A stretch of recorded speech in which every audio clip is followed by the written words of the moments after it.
ಜೈ ಹಿಂದ್ ಸ್ನೇಹಿತರೆ, ಇವತ್ತಿನ ವಿಡಿಯೋದಲ್ಲಿ ಶೈಕ್ಷಣಿಕ ಮನೋವಿಜ್ಞಾನ ಟಿ ಪೇಪರ್ 1 ಮತ್ತು ಪೇಪರ್ 2ಗೆ ಸಂಬಂಧಪಟ್ಟಂತಹ ಶೈಕ್ಷಣಿಕ ಮನೋವಿಜ್ಞಾನದ ಮ್ಯಾರಥಾನ್ ಕ್ಲಾಸ್ನ ಸೆಕೆಂಡ್ ಪಾರ್ಟ್ ವಿಡಿಯೋದಲ್ಲಿದ್ದೀವಿ. ಇವತ್ತಿನ ವಿಡಿಯೋದಲ್ಲಿ ನಾವು ಕಲಿಕೆ, ವ್ಯಕ್ತಿತ್ವ, ಸಮೂಹ ಗತಿಶಾಸ್ತ್ರ,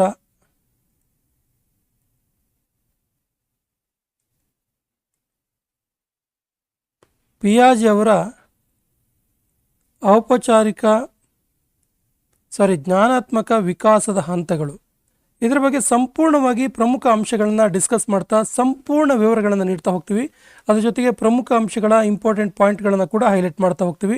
ಸೊ ಸ್ನೇಹಿತರೆ, ಮೊದಲ ಭಾಗ ವಿಡಿಯೋದಲ್ಲಿ ನಾವು ಶೈಕ್ಷಣಿಕ ಮನೋವಿಜ್ಞಾನಕ್ಕೆ ಸಂಬಂಧಪಟ್ಟಂಥ ಸಿದ್ಧಾಂತಗಳು ಮತ್ತು ಪ್ರತಿಪಾದಕರು, ಶೈಕ್ಷಣಿಕ ಮನೋವಿಜ್ಞಾನದ ಅರ್ಥ ಮತ್ತು ವಿಧಾನಗಳು, ಶೈಕ್ಷಣಿಕ ಮನೋವಿಜ್ಞಾನದ ಬೆಳವಣಿಗೆ ಮತ್ತು ವಿಕಾಸ, ಶೈಕ್ಷಣಿಕ ಮನೋವಿಜ್ಞಾನದಲ್ಲಿ ಪ್ರಮುಖವಾಗಿ ಬರುವಂತಹ ವೈಯಕ್ತಿಕ ಭಿನ್ನತೆ ಮತ್ತು ಬುದ್ಧಿಶಕ್ತಿಯ ಬಗ್ಗೆ ಪ್ರಮುಖ ಅಂಶಗಳನ್ನು ಚರ್ಚೆ ಮಾಡಿದ್ದೀವಿ. ಸಂಪೂರ್ಣ ವಿವರವನ್ನು ಕೊಟ್ಟಿದ್ದೀವಿ. ಸೊ ಹಿಂದಿನ ವಿಡಿಯೋವನ್ನು ಕೂಡ, ಈ ಒಂದು ಫಸ್ಟ್ ಪಾರ್ಟ್ ವಿಡಿಯೋವನ್ನು ಕೂಡ ನೋಡಿ, ಅದರ ಲಿಂಕ್ ಡಿಸ್ಕ್ರಿಪ್ಷನ್ ಬಾಕ್ಸಲ್ಲಿ ಇರುತ್ತೆ. ಮತ್ತು ಇವತ್ತಿನ ವಿಡಿಯೋದಲ್ಲಿ ಈ ಪ್ರಮುಖ 4 ಚಾಪ್ಟರ್ ಮೇಲೆ ಪ್ರಮುಖ ಅಂಶಗಳನ್ನು ಕವರ್ ಮಾಡ್ತೀವಿ. ಈ ಒಂದು ವಿಡಿಯೋವನ್ನು ನೋಡಿದ್ರೆ ಶೈಕ್ಷಣಿಕ ಮನೋವಿಜ್ಞಾನ ಟಿ ಪೇಪರ್ 1 ಮತ್ತು ಪೇಪರ್ 2ಗೆ ಸಂಬಂಧಪಟ್ಟಂಥ ಸಂಪೂರ್ಣವಾಗಿರುವಂಥ ಮಾಹಿತಿ ಸಿಗುತ್ತೆ ಅಂತ ಹೇಳ್ತಾ ಸೆಷನ್ ಸ್ಟಾರ್ಟ್ ಮಾಡ್ತಿದ್ವಿ. ಸೊ ಇವತ್ತಿನ ಮೊದಲ ಅಧ್ಯಾಯ ಕಲಿಕೆ. ನೋಡಿ, ಇಲ್ಲಿ ನಾವು ಮೊದಲಿಗೆ ಕಲಿಕಾ ನ್ಯೂನತೆಗಳನ್ನು ನೋಡ್ತಾ ಹೋಗೋಣ. ಡಿಸ್ಲೆಕ್ಸಿಯಾ ಅನ್ನೋದು ಒಂದು ಕಲಿಕಾ ನ್ಯೂನತೆ. ಇದು ಏನು ಕೇಳಿದ್ರೆ, ಒಂದು ಮಗು ಓದುವಿಕೆ ಮತ್ತು ಕಾಗುಣಿತ ಗುರುತಿಸುವಲ್ಲಿ ತೊಂದರೆಯನ್ನು ಅನುಭವಿಸ್ತಾ ಇದ್ರೆ ಅದಕ್ಕೆ ಡಿಸ್ಲೆಕ್ಸಿಯಾ ಅಂತ ಕರೀತಾರೆ. ಸೊ ಒಂದು ಮಗು ಓದುವಿಕೆ ಮತ್ತು ಕಾಗುಣಿತವನ್ನು ಗುರುತಿಸುವಿಕೆಯಲ್ಲೇ ತೊಂದರೆ ಅನುಭವಿಸ್ತಿದ್ರೆ ಅದಕ್ಕೆ ಏನಂತೀವಿ? ಡಿಸ್ಲೆಕ್ಸಿಯಾ ಅಂತ ಕರಿತೀವಿ. ನೋಟ್ ಮಾಡ್ಕೊಳ್ಳಿ, ತುಂಬ ಸರಿ ಎಕ್ಸಾಮಲ್ಲಿ ಕೇಳಿದ್ದಾರೆ. ಉದಾಹರಣೆಗೆ, ವಾರ್ ಇರೋದು ರಾ ಅನ್ನತ್ತೆ, ಪೇರ್ ಇರೋದು ಫೇರ್ ಅಂತೆ, ಕವರ್ ಇರೋದು ಅನ್ಕವರ್ ಅಂತೆ, ಬಿನ ಡಿ ಆಗಿ ಗುರುತಿಸುತ್ತೆ, ಪಿನ ಕ್ಯೂ ಆಗಿ ಗುರುತಿಸುತ್ತೆ, ಬ್ಯಾಡನ್ನು ಡ್ಯಾಡ್ ಆಗಿ ಗುರುತಿಸುತ್ತೆ, ತಪ್ಪಾಗಿ ಓದುತ್ತೆ. ಸೊ ಈ ರೀತಿ ಓದುವಿಕೆ ಮತ್ತು ತಪ್ಪಾಗಿ ಕಾಗುಣಿತ ಗುರುತಿಸುವಿಕೆಗೆ ಸಂಬಂಧಿಸಿದ ಇದು ಡಿಸ್ಲೆಕ್ಸಿಯಾ. ಸೊ ಡಿಸ್ಲೆಕ್ಸಿಯಾ ಅಂದ್ರೇನು? ಒಂದು ಮಗು ಓದುವಿಕೆ ಮತ್ತು ಕಾಗುಣಿತವನ್ನು ಗುರುತಿಸುವಿಕೆಯಲ್ಲಿ ತೊಂದರೆ ಅನುಭವಿಸಿದ್ರೆ ಅದಕ್ಕೆ ಡಿಸ್ಲೆಕ್ಸಿಯಾ ಅಂತ ಕರಿತೀವಿ. ಕಲಿಕಾ ನ್ಯೂನತೆಯಲ್ಲಿ ಬರೋದಿದು. ಡಿಸ್ಲೆಕ್ಸಿಯಾ ನಂತರ ಡಿಸ್ಗ್ರಾಫಿಯಾ. ನೋಡಿ, ಡಿಸ್ಗ್ರಾಫಿಯಾ ಅಂದರೆ ಏನು ಕೇಳಿದ್ರೆ, ಮಗುವಿನ ಬರವಣಿಗೆ ಶೈಲಿಯಲ್ಲಿ ನ್ಯೂನತೆ ಕಂಡು ಬರೋದು ಡಿಸ್ಗ್ರಾಫಿಯಾ. ಗ್ರಾಫ್ ಅಂದರೆ ಬರೆಯೋದು ಅಂತೇಳಿ, ಡಿಸ್ಗ್ರಾಫಿಯಾ ಅಂದರೆ ಬರೆಯುವಿಕೆಯಲ್ಲಿ ತೊಂದರೆ. ಈ ಸಮಸ್ಯೆಯನ್ನು ಹೊಂದಿರೋ ಮಗು ಬರೆಯುವ ಅಕ್ಷರಗಳು ಯಾರಿಗೂ ಅರ್ಥ ಆಗೋದಿಲ್ಲ. ಮಗು ಮಾತ್ರ ಏನೋ ಒಂದು ಕಲ್ಪನೆ ಮಾಡ್ಕೊಂಡು ಬರಿತಾ ಇರುತ್ತೆ, ಬಟ್ ಆ ಮಗು ಬರೆದಿರುವಂಥ ಅಕ್ಷರಗಳು ಯಾರಿಗೂ ಅರ್ಥ ಆಗಲ್ಲ. ತುಂಬ ಸರಿ ನಾವು ಮಕ್ಕಳಿಗೆ ಹೇಳ್ತಿರ್ತೇವೆ, ನೋಡಿ ಇದು ನೀನು ಬ್ರಹ್ಮಲಿಪಿ ಬರೆದಿದೆಯಾ, ಯಾರಿಗೂ ಅರ್ಥ ಆಗಲ್ಲ ಅಂತೇಳಿ. ಸೊ ಮಗುವಿನ ಭಾವನೆಯಲ್ಲಿ ಅದು ಅರ್ಥ ಆಗ್ತಿರುತ್ತೆ, ಬಟ್ ಬೇರೆಯವರಿಗೆ ಅದು ಅರ್ಥ ಆಗಲ್ಲ. ಇದಕ್ಕೆ ಡಿಸ್ಗ್ರಾಫಿಯಾ ಅಂತ ಕರಿತೀವಿ. ಇನ್ನು ಡಿಸ್ಕ್ಯಾಲ್ಕ್ಯುಲಿಯಾ, ಗಣಿತಕ್ಕೆ ಸಂಬಂಧಪಟ್ಟಿದ್ದು. ಕ್ಯಾಲ್ಕುಲೇಟರ್ ಅಥವಾ ಕ್ಯಾಲ್ಸಿ ಅಥವಾ ಕ್ಯಾಲ್ಕ್ಯುಲಿಯಾ ಅನ್ನೋದು ಗಣಿತಕ್ಕೆ ಸಂಬಂಧಪಟ್ಟಿದ್ದು. ನೋಡಿ, ಇದು ಮಗು ಅಂಕಗಣಿತ ಸಮಸ್ಯೆಯನ್ನು ಬಿಡಿಸಲು ತೊಡಕು ಅನುಭವಿಸುವ ಸ್ಥಿತಿ. ಇದು ಅಂಕಗಣಿತ ಲೆಕ್ಕಗಳನ್ನು ಬಿಡಿಸ್ಬೇಕಾದ್ರೆ ಪ್ರಾಬ್ಲಮನ್ನು ಫೇಸ್ ಮಾಡುತ್ತೆ. ಇದಕ್ಕೆ ಡಿಸ್ಕ್ಯಾಲ್ಕ್ಯುಲಿಯಾ ಅಂತ ಕರಿತೀವಿ. ಸೊ ಈ ಡಿಸ್ಕ್ಯಾಲ್ಕ್ಯುಲಿಯಾ ಇದು ಇದೆಯಲ್ಲ, ಇದು ಸಮಸ್ಯೆ ಇರುವ ಮಗು ಅಂಕಿಗಳ ಸರಿಯಾದ ಜ್ಞಾನ ಹೊಂದಿರೋದಿಲ್ಲ. 110 ಅಂತ ಬರೀಬೇಕಾದ್ರೆ 110 ಅಂತ ಸಪ್ರೇಟಾಗಿ ಬರೆದ್ಬಿಡುತ್ತೆ. 110 ಮಗುವಿನ ಕಲ್ಪನೆಯಲ್ಲಿ ಇದು 110, ಬಟ್ ಇದೆಷ್ಟಾಗುತ್ತೆ? 10,010 ಆಗಿರುತ್ತೆ. 110 ಈ ರೀತಿ ಗುರುತಿಸಲ್ಲಿ ಮಗು ವಿಫಲರಾಗುತ್ತೆ. ಇದಕ್ಕೆ ಡಿಸ್ಕ್ಯಾಲ್ಕುಲಿಯಾ ಅಂತ ಕರಿತೀವಿ. ಇನ್ನು ಡಿಸ್ಪೋನಿಯಾ ಅಂದರೆ ಮಗುವಿನ ಪದಗಳ ಉಚ್ಚಾರಣೆ ಸಂಬಂಧಿಸಿದ ದೋಷ, ಉಚ್ಚಾರಣಾ ದೋಷ. ಇದು ಡಿಸ್ಪೋನಿಯಾ. ಪ್ರಾಥಮಿಕ ಶಾಲಾ ಮಕ್ಕಳು ಸಮಸ್ಯೆಯನ್ನು ಸಾಮಾನ್ಯವಾಗಿ ಅನುಭವಿಸ್ತಾರೆ. ಪದಗಳನ್ನು ಓದಿ ಚೆನ್ನಾಗಿ ಅಭ್ಯಾಸವಾದ ನಂತರ ಸ್ಪಷ್ಟವಾಗಿ ಓದ್ತಾರೆ. ಪ್ರಾರಂಭದಲ್ಲಿ ತಪ್ಪಾಗಿ ಓದ್ತಿರ್ತಾರೆ. ಉಚ್ಚಾರ ದೋಷ ಡಿಸ್ಪೋನ್ಸಿಯಾ ಅಂದರೆ. ಇನ್ನು ಡಿಸ್ಫಾಸಿಯಾ ಅಂದರೆ ಮಗು ಇನ್ನೊಬ್ಬರ ಜೊತೆ ಸಂಭಾಷಣೆ ನಡೆಸಲು ಕಷ್ಟವಾಗುವ ಪರಿಸ್ಥಿತಿ. ಇದು ಡಿಸ್ಫಾಸಿಯಾ. ಸೊ ಇವೆಲ್ಲವೂ ಕೂಡ ಕಲಿಕಾ ನ್ಯೂನತೆಗಳು. ಸೊ ನಿಮಗೆ ಈ ಸ್ಟೇಟ್ಮೆಂಟನ್ನು ಕೊಟ್ಟು ಇದು ಯಾವ ಕಲಿಕಾ ನ್ಯೂನತೆ ಅಂತ ಕೇಳ್ತಾರೆ. ಸೊ ಇವೆಲ್ಲ ಕಲಿಕಾ ನ್ಯೂನತೆಗಳ ಸ್ಟೇಟ್ಮೆಂಟ್ಗಳು ನೆನಪಿರಲಿ. ಇನ್ನು ಕಲಿಕೆ ಬಗ್ಗೆ ಹೇಳ್ತಾ ಹೋದರೆ, ಕಲಿಕಾ ಬಗ್ಗೆ ಪ್ರಮುಖ ಅಂಶಗಳನ್ನು ನೋಡ್ತಾ ಹೋದರೆ, ಜೀವಿಯ ಅಥವಾ ಮಾನವನ ಪೂರ್ವ ಅಥವಾ ನಂತರದ ವರ್ತನೆಯಲ್ಲಾದ ಬದಲಾವಣೆ, ಇದಕ್ಕೆ ಕಲಿಕೆ ಅಂತ ಕರಿತೀವಿ. ನಿರ್ದಿಷ್ಟ ಪ್ರಚೋದನೆಗೆ ನಿರ್ದಿಷ್ಟ ಪ್ರಕ್ರಿಯೆಗಳ ಸಂಪರ್ಕ ಸಂಬಂಧವೇ ಕಲಿಕೆ ಅಂತ ಹೇಳಿದವರು ತಾರನ್ಡೈಕ್. ತಾರನ್ಡೈಕ್ ಏನು ಹೇಳ್ತಾರೆ? ನಿರ್ದಿಷ್ಟ ಪ್ರಚೋದನೆಗೆ ನಿರ್ದಿಷ್ಟ ಪ್ರಕ್ರಿಯೆಗಳ ಸಂಪರ್ಕ ಸಂಬಂಧ ಕಲಿಕೆ. ಸೊ ಕಲಿಕೆ ನಿರಂತರ ಪ್ರಕ್ರಿಯೆ, ಅದು ಸಾರ್ವತ್ರಿಕವಾಗಿದ್ದು, ಶಾಶ್ವತವಾಗಿದ್ದು ಮತ್ತು ಅಪ್ಲಿಕೇಶನ್ ಲೆವೆಲಲ್ಲಿ ಇರುವಂಥದ್ದು, ಅನ್ವಯಿಸಬಹುದಾದದ್ದು. ಕಲಿಕೆ ಅನುಭವ ಮತ್ತು ತರಬೇತಿಯಿಂದ ಉಂಟಾಗುತ್ತೆ. ಕಲಿಕೆ ಹಂಗಂಗೆ ಉಂಟಾಗಲ್ಲ, ಎಕ್ಸ್ಪೆರಿಮೆಂಟ್ ಬೇಕು ಮತ್ತು ಟ್ರೈನಿಂಗ್ ಬೇಕಾಗುತ್ತೆ. ಎಕ್ಸ್ಪೀರಿಯನ್ಸ್ ಆ್ಯಂಡ್ ಟ್ರೈನಿಂಗ್, ಅನುಭವ ಮತ್ತು ತರಬೇತಿಯಿಂದ ಕಲಿಕೆ ಉಂಟಾಗುತ್ತೆ. ಕಲಿಕೆ ಧನಾತ್ಮಕವಾಗಿರ್ಬೋದು, ಋಣಾತ್ಮಕವಾಗಿರ್ಬೋದು. ಕಲಿಕೆ ಎರಡು ರೀತಿಯಿಂದ ಕೂಡ ಆಗಿರ್ಬೋದು. ಪಾಸಿಟಿವ್ ಆ್ಯಂಡ್ ನೆಗೆಟಿವ್ ಎರಡು ರೀತಿಯಿಂದ ಕೂಡ ಆಗಿರ್ಬೋದು. ಕಲಿಕೆಯ ಹಂತಗಳು ಈ ರೀತಿ ಇರುತ್ತೆ: ಪರಿಚಯಿಸಿಕೊಳ್ಳೋದು ಮೊದಲು, ಅನಂತರ ದೃಢಪಡಿಸಿಕೊಳ್ಳೋದು, ಅನಂತರ ಅಪ್ಲಿಕೇಶನ್ ಅನ್ವಯಿಸಿಕೊಳ್ಳೋದು. 8 ವಿಧಗಳಲ್ಲಿ ಶ್ರೇಣಿ ರೂಪದ ಪದಸೋಪಾನ ಕಲಿಕಾ ಸಿದ್ಧಾಂತ ಅಥವಾ ಕಲಿಕಾ ಶ್ರೇಣಿ ಕೊಟ್ಟವರು ಯಾರು? Robert Gagne. Very very important, note ಮಾಡ್ಕೊಳ್ಳಿ. ರಾಬರ್ಟ್ ಗಾಗ್ನೆ ಏನು ಮಾಡ್ತಾರೆ? ಪದಸೋಪಾನ ಕಲಿಕೆ ಅದು 8 ಹಂತದಲ್ಲಿತ್ತು ಮತ್ತು ಕಲಿಕಾ ಶ್ರೇಣಿ ಅಥವಾ ಕಲಿಕಾ ಶ್ರೇಣಿಯನ್ನು ಕೊಟ್ಟವರು ರಾಬರ್ಟ್ ಗಾಗ್ನೆ. ಸೊ ರಾಬರ್ಟ್ ಗಾಗ್ನೆ ಅವರ ಪದಸೋಪಾನ ಕಲಿಕಾ ಶ್ರೇಣಿಯಲ್ಲಿ ಕೆಳ ಹಂತದ ಕಲಿಕೆ ಯಾವುದು ಕೇಳಿದ್ರೆ ಸಂಜ್ಞಾ ಕಲಿಕೆ. 8 ಹಂತಗಳಿದ್ದಾವೆ, 8 ವಿಧಗಳಲ್ಲಿ ಕಲಿಕೆ ಆಗುತ್ತೆ. ಹಾಗಾದರೆ ಕೆಳ ಹಂತದ ಕಲಿಕೆ ಯಾವುದು ಕೇಳಿದ್ರೆ ಸಂಜ್ಞಾ ಕಲಿಕೆ. ಗಾಗ್ನೆಯವರ ಕೊನೆಯ ಹಂತದ ಕಲಿಕೆ ಯಾವುದು ಹಾಗಾದರೆ? ಸರಿಯಾದ ಉತ್ತರ ಸಮಸ್ಯಾ ಪರಿಹಾರ ಕಲಿಕೆ. ಗಾಗ್ನೆಯವರ 8 ಹಂತದ ಕಲಿಕಾ ವಿಧಾನಗಳಲ್ಲಿ ಕೊನೆಯ ಹಂತದ ಕಲಿಕೆ ಸಮಸ್ಯಾ ಪರಿಹಾರ ಕಲಿಕೆ. ತಾರನ್ಡೈಕ್ ತನ್ನ ಪ್ರಯೋಗಕ್ಕೆ ಬಳಸಿದ ಪ್ರಾಣಿಗಳು ಯಾವುದು? ಕೋಳಿ ಮರಿಗಳು, ಇಲಿಗಳು ಮತ್ತು ಬೆಕ್ಕು. ಕೋಳಿ ಮರಿಗಳು, ಇಲಿಗಳು ಮತ್ತು ಬೆಕ್ಕು. ತಾರನ್ಡೈಕ್ರವರ ಸಮಸ್ಯೆ ಪ್ರಯತ್ನ ಪ್ರಮಾದ ಕಲಿಕಾ ಸಿದ್ಧಾಂತ ಅಥವಾ ಸಂವೇದನಾಗತಿ ಕಲಿಕೆ ಅಥವಾ ಸಂಬಂಧ ತತ್ವ ಸಿದ್ಧಾಂತವನ್ನು ಮೊದಲು ಕೊಟ್ಟವರು ಯಾರು? ಸರಿ ಉತ್ತರ ತಾರನ್ಡೈಕ್. ಸೊ ತಾರನ್ಡೈಕ್ನ ಸಿದ್ಧಾಂತ ಯಾವುದು? ಪ್ರಯತ್ನ ಪ್ರಮಾದ ಕಲಿಕೆ, ಅಂದರೆ ತಪ್ಪುಗಳನ್ನು ಮಾಡ್ತಾ ಮಾಡ್ತಾ ಸರಿ ಮಾಡ್ಕೊಳ್ಳೋದು, ಅಥವಾ ಅದಕ್ಕೆ ಇನ್ನೊಂದು ಹೆಸರಿದೆ ಸಂವೇದನಾಗತಿ ಕಲಿಕೆ. ತಾರನ್ಡೈಕನ ಪ್ರಕಾರ ಪ್ರಯತ್ನಗಳು ಹೆಚ್ಚಿದಲ್ಲಿ ದೋಷಗಳೇನಾಗ್ತವೆ? ಕಡಿಮೆ ಆಗ್ತವೆ, ತಪ್ಪುಗಳು ಕಡಿಮೆ ಆಗ್ತವೆ. ಸೊ ಉದ್ದೀಪನ ಅನುಕ್ರಿಯಾ ಸಿದ್ಧಾಂತಗಳಲ್ಲಿ ಪ್ರಾಣಿಗಳ ಮೇಲೆ ಕಲಿಕೆಯ ಪ್ರಯೋಗಗಳನ್ನು ಕೈಗೊಂಡು ಈ ರೀತಿ ಕೈಗೊಂಡಂಥ ಮೊಟ್ಟ ಮೊದಲ ಅಮೇರಿಕನ್ ಸೈಕಾಲಜಿಸ್ಟ್ ಯಾರು? ಸರಿ ಉತ್ತರ ಎಡ್ವರ್ಡ್ ಲೀ ತಾರನ್ಡೈಕ್. ಎಡ್ವರ್ಡ್ ಲೀ ತಾರನ್ಡೈಕ್. ಸೊ ತಾರನ್ಡೈಕನ ಪ್ರಯೋಗಗಳ ಆಧಾರದ ಮೇಲೆ ಪ್ರತಿಪಾದಿಸಿದ ಕಲಿಕಾ ಸಿದ್ಧಾಂತಗಳು ಸಿದ್ಧತಾ ನಿಯಮ, ಅಭ್ಯಾಸ ನಿಯಮ ಮತ್ತು ಪರಿಣಾಮ ನಿಯಮ. 3 ನಿಯಮಗಳನ್ನು, ಕಲಿಕಾ ನಿಯಮಗಳನ್ನು ಆತ ಪ್ರತಿಪಾದನೆ ಮಾಡ್ತಾನೆ. 1 ಸಿದ್ಧತಾ ನಿಯಮ, 2 ಅಭ್ಯಾಸ ನಿಯಮ, 3 ಪರಿಣಾಮ ನಿಯಮ. ತಾರನ್ಡೈಕನ ಪ್ರಯೋಗದಲ್ಲಿ ಪ್ರೇರಣೆ ಯಾವುದು? ಪ್ರೇರಣೆ ಯಾವುದು ಕೇಳಿದ್ರೆ ಬೆಕ್ಕಿನ ಹಸಿವು ಮತ್ತು ಆಹಾರ ಪ್ರೇರಣೆ. ಬೆಕ್ಕಿನ ಹಸಿವು ಮತ್ತು ಅದಕ್ಕೆ ಆಹಾರವನ್ನು ನೀಡೋದು ಪ್ರೇರಣೆ. ತಾರನ್ಡೈಕ್ನ ಪ್ರಯೋಗದಲ್ಲಿ ಬೆಕ್ಕು ಸಮಸ್ಯಾ ಪೆಟ್ಟಿಗೆಯಿಂದ ಹೊರಬಂದು ಮೀನನ್ನು ಪಡೆಯುವುದು. ಗುರಿ ಏನು? ಬೆಕ್ಕು ಸಮಸ್ಯಾ ಪೆಟ್ಟಿಗೆಯಿಂದ ಹೊರಬಂದು ಮೀನನ್ನು ತಗೊಳ್ಳೋದು. ತಾರನ್ಡೈಕನ ಪ್ರಯೋಗಗಳ ಆಧಾರದ ಮೇಲೆ ಪ್ರತಿಪಾದಿಸಿದ ಕಲಿಕಾ ನಿಯಮಗಳು ಯಾವುದು? ಆಗಲೇ ಹೇಳಿದ್ವಿ, ಸಿದ್ಧತಾ ನಿಯಮ, ಅಭ್ಯಾಸ ನಿಯಮ ಮತ್ತು ಪರಿಣಾಮ ನಿಯಮ. ಮೊದಲ ಹಂತ ಸಿದ್ಧತಾ ನಿಯಮ, 2ನೇ ಹಂತ ಅಭ್ಯಾಸ ನಿಯಮ ಮತ್ತು 3ನೇ ಹಂತ ಪರಿಣಾಮ ನಿಯಮ. ಗಾಳಿ ಬಿಟ್ಟಾಗ ತೂರಿಕೋ ಅಥವಾ ಕಬ್ಬಿಣ ಕಾದಾಗ ಬಾಗಿಸು, ಇದು ಯಾವ ನಿಯಮದ ಅಡಿ ಬರುತ್ತೆ? ಇದು ಸಿದ್ಧತಾ ನಿಯಮ. ಗುರುಗಳು ಮಕ್ಕಳಿಗೆ ಬೋಧಿಸುವ ಮುನ್ನ ಪೀಠಿಕೆ ಹಾಕ್ತಾರಲ್ಲ, ಇದು ಕೂಡ ಯಾವುದೋ ಒಂದು ನಿಯಮದ ಅಡಿ ಬರುತ್ತೆ. ಯಾವುದು ಕೇಳಿದ್ರೆ ಇದು ಕೂಡ ಸಿದ್ಧತಾ ನಿಯಮ, ಪ್ರಿಪರೇಷನ್ ಮೆಥಡ್.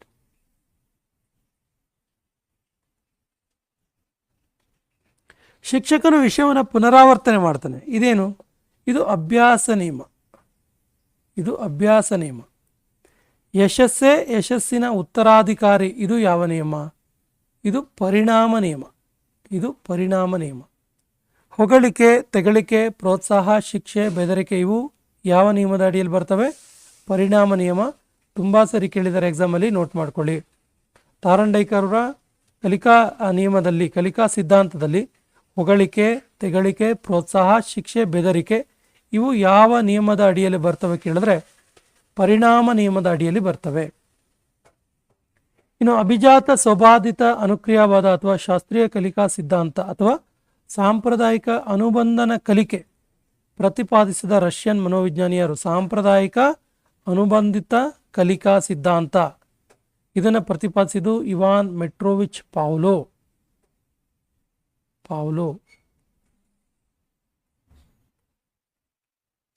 ಪಾವ್ಲೋ ತನ್ನ ಪ್ರಯೋಗಾಲಯದಲ್ಲಿ ನಾಯಿಗೆ ಗಂಟೆ ಶಬ್ದದ ತಕ್ಷಣ ಆಹಾರ ಒದಗಿಸುತ್ತಿದ್ದ. ಇಲ್ಲಿ ಕಂಡುಬರುವಂತಹ ಅನುಬಂಧನ ಏನು? ಸರಿಯಾದ ಉತ್ತರ ಏಕಕಾಲಿಕ ಅನುಬಂಧನ. ಕ್ರಿಯಾಜನ್ಯ ಅನುಬಂಧಿತ ಕಲಿಕೆ ಅಥವಾ ಕ್ರಿಯಾಜನ್ಯ ವಾದವನ್ನು ಮಂಡಿಸಿದ ಅಮೆರಿಕದ ಮನೋವಿಜ್ಞಾನಿ ಯಾರು? ನೋಡಿ, ಕಲಿಕಾ ಸಿದ್ಧಾಂತವನ್ನು ಮಂಡಿಸಿದ ಮನೋವಿಜ್ಞಾನಿಗಳ ಬಗ್ಗೆ ಮಾತಾಡ್ತಿದ್ದೀವಿ, ತುಂಬ ಇಂಪಾರ್ಟೆಂಟ್ ಇದೆ, ನೋಟ್ ಮಾಡ್ಕೊಳ್ಳಿ. ಸೊ ಕ್ರಿಯಾಜನ್ಯ ಅನುಬಂಧಿತ ಕಲಿಕೆ ಪ್ರತಿಪಾದಿಸಿದ್ದು BF ಸ್ಕಿನ್ನರ್. ಸ್ಕಿನ್ನರ್ ತನ್ನ ಪ್ರಯೋಗಕ್ಕೆ ಬಳಸಿದ ಪ್ರಾಣಿಗಳು ಯಾವುದು? ಪಾರಿವಾಳ ಮತ್ತು ಇಲಿಗಳು. ಗೆಸ್ಟಾಲ್ಟ್ ಜರ್ಮನ್ ಪದ. ಗೆಸ್ಟಾಲ್ಟ್ ಅಂದ್ರೆ ಏನು? ಸೊ ಗೆಸ್ಟಾಲ್ಟ್ ಅಂದ್ರೆ ಸಮಗ್ರಾಕೃತಿ. ಗೆಸ್ಟಾಲ್ಟ್ ವಾದದ ಪ್ರಮುಖ ಪ್ರತಿಪಾದಕರು ಯಾರು ಕೇಳಿದ್ರೆ ಮ್ಯಾಕ್ಸ್ ವರ್ದಿಮರ್, ವೂಲ್ಫ್ಗ್ಯಾಂಗ್ ಕೊಹ್ಲರ್, ಕರ್ಟ್ ಕ್ರಾಫ್. ಗೆಸ್ಟಾಲ್ಟ್ ವಾದದ ಪಿತಾಮಹ ಯಾರು? ಸರಿಯಾದ ಉತ್ತರ ಮ್ಯಾಕ್ಸ್ ವರ್ದಿಮರ್. ಒಳನೋಟ ಕಲಿಕೆ ಅಥವಾ ಅಂತರ್ದೃಷ್ಟಿ ಕಲಿಕೆಯನ್ನು ಪ್ರತಿಪಾದಿಸಿದ್ದು ಯಾರು? ಸರಿಯಾದ ಉತ್ತರ ಗೆಸ್ಟಾಲ್ಟ್ ವಾದಿಗಳು. ಅಂತರ್ನೋಟ ಕಲಿಕೆ ಅಥವಾ ಒಳನೋಟ ಕಲಿಕೆ. ಕೊಹ್ಲರ್ ತನ್ನ ಪ್ರಯೋಗಕ್ಕೆ ಬಳಸಿದ ಪ್ರಾಣಿ ಯಾವುದು? ಸರಿಯಾದ ಉತ್ತರ ಸುಲ್ತಾನ್ ಎಂಬ ಚಿಂಪಾಂಜಿ. ಅರ್ಥಪೂರ್ಣ ಸ್ವೀಕಾರ ಕಲಿಕೆಯ ಪ್ರತಿಪಾದಕರು ಯಾರು? ಸರಿಯಾದ ಉತ್ತರ ಡೇವಿಡ್ ಪಿ ಅಸುಬೆಲ್. ವಸ್ತುವಿನ ಅಂತಿಮ ರೂಪವನ್ನು ಮೊದಲೇ ಸಿದ್ಧಪಡಿಸಿ ಅದನ್ನು ನೇರವಾಗಿ ವಿದ್ಯಾರ್ಥಿಗಳಿಗೆ ನೀಡುವುದು ಯಾವುದು? ಸರಿಯಾದ ಉತ್ತರ ಸ್ವೀಕಾರ ಕಲಿಕೆ. ವಿಷಯವನ್ನು ಭಾಗಶಃ ಅಥವಾ ಅರ್ಥಪೂರ್ಣವಾಗಿ ವಿದ್ಯಾರ್ಥಿ ಆವಿಷ್ಕರಿಸುವಂತೆ ಮಾಡುವುದು ಯಾವುದು? ಅನ್ವೇಷಣಾ ಕಲಿಕೆ.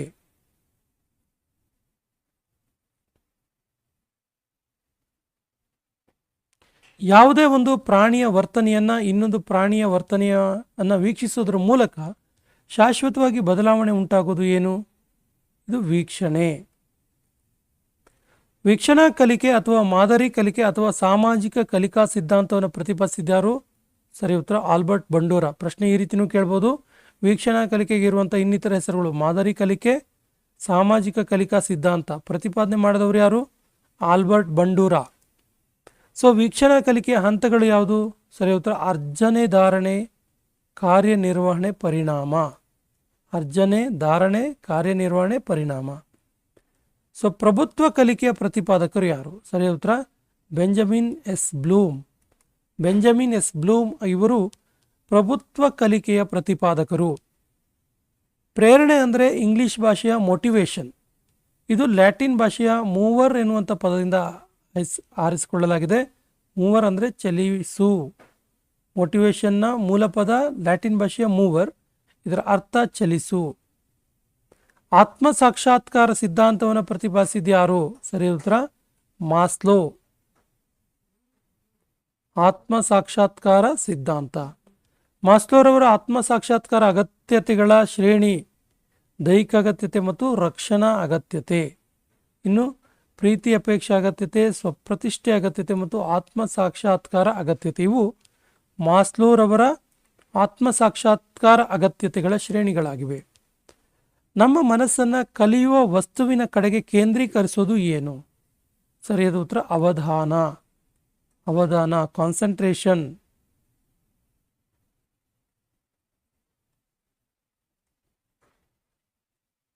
ಸ್ಮೃತಿ ಅಥವಾ ನೆನಪಿನ ಹಂತಗಳು ಯಾವುದು?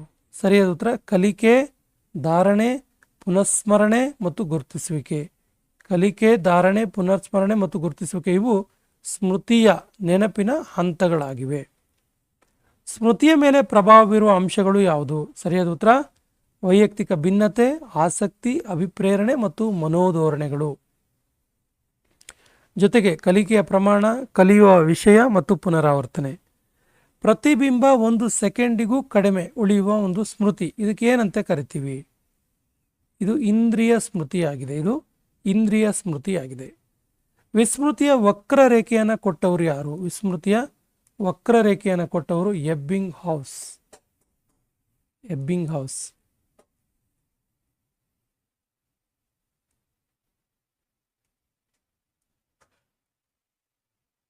ಎಬ್ಬಿಂಗ್ ಹೌಸನ ಪ್ರಕಾರ 1 ತಿಂಗಳಿನ ನಂತರದ ಸ್ಮೃತಿ ಎಷ್ಟು ಪರ್ಸೆಂಟ್ ಉಳಿಯುತ್ತೆ, ಎಷ್ಟು ವಿಸ್ಮೃತಿ ಮರೆಯುವಿಕೆ ಆಗುತ್ತೆ? 80%. ವಿಸ್ಮೃತಿ ಅಂದರೆ ಮರೆವು. ಆಫ್ಟರ್ 1 ಮಂತ್ ವಿಸ್ಮೃತಿ ಎಷ್ಟು ಕೇಳಿದ್ರೆ 80%. ಕಲಿಕಾ ವೇಗವು ಮೊದಲು ನಿಧಾನವಾಗಿ ನಂತರ ತೀವ್ರವಾಗಿ ಹೆಚ್ಚಾಗಿದ್ರೆ ಅದು ಯಾವ ರೀತಿಯ ಕಲಿಕಾ ವಕ್ರ ಕೇಳಿದ್ರೆ ಅದು ಧನಾತ್ಮಕ ವೇಗವರ್ಧಕ ಕಲಿಕಾ ವಕ್ರ. ಸಾಮಾನ್ಯೀಕರಣ ಸಿದ್ಧಾಂತವನ್ನು ಪ್ರತಿಪಾದಿಸಿದ್ಯಾರು? ಸರಿ ಉತ್ತರ ಜೋಡ್.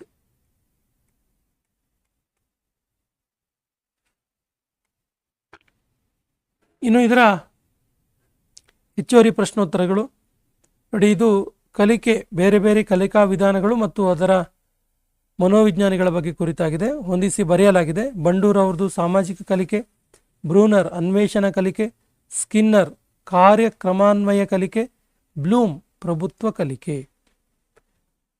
ಇದು ಕೂಡ ಹೊಂದಿಸಿ ಬರೆಯಲಾಗಿದೆ. ಬೆಳವಣಿಗೆ ಪರಿಮಾಣಾತ್ಮಕ ಬದಲಾವಣೆ ಫಿಸಿಕಲ್ ಚೇಂಜಸ್, ವಿಕಾಸ ಗುಣಾತ್ಮಕ ಬದಲಾವಣೆ ಕ್ವಾಲಿಟೇಟಿವ್ ಚೇಂಜಸ್, ಕಲಿಕೆ ಕಾರ್ಯನಿರ್ವಹಣೆಯಲ್ಲಾಗುವ ಮಾರ್ಪಾಡು ಅಥವಾ ಬದಲಾವಣೆ, ಪರಿಪಕ್ವತೆ ಅಂದರೆ ಸಿದ್ಧತೆ ಕಡೆಗೆ ಒಯ್ಯುವ ಆಂತರಿಕ ಬದಲಾವಣೆ.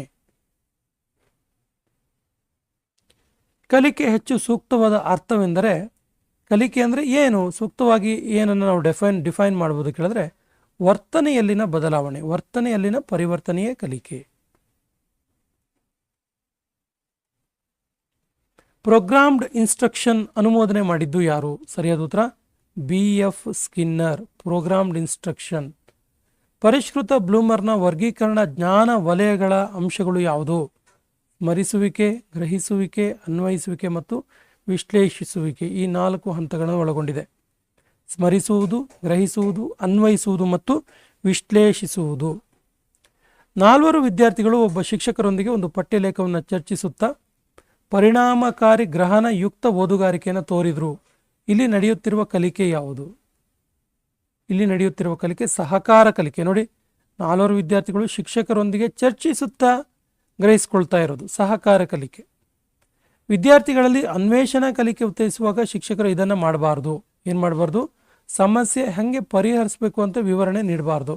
ಯಾಕಂದರೆ ಮಕ್ಕಳೇ ಅನ್ವೇಷಿಸಿಕೊಂಡು ಪರಿಹಾರವನ್ನು ಕಂಡುಹಿಡಿಬೇಕಾಗಿರುತ್ತೆ. ಕಲಿಕಾ ಕೇಂದ್ರಿತ ಶಿಕ್ಷಣವನ್ನು ಲರ್ನರ್ ಸೆಂಟರ್ಡ್ ಎಜುಕೇಷನ್ ಸೃಷ್ಟಿಸಲು ಶಿಕ್ಷಕನಲ್ಲಿ ಇರಬೇಕಾದ ಅತಿ ಮುಖ್ಯ ಸಾಮರ್ಥ್ಯ ಏನು? ಸರಿಯಾದ ಉತ್ತರ ಪರಿಣಾಮಕಾರಿ ಮಂಡನ ಪ್ರಸ್ತುತೀಕರಣ ಕೌಶಲ್ಯ, ಪ್ರೆಸೆಂಟೇಷನ್ ಸ್ಕಿಲ್.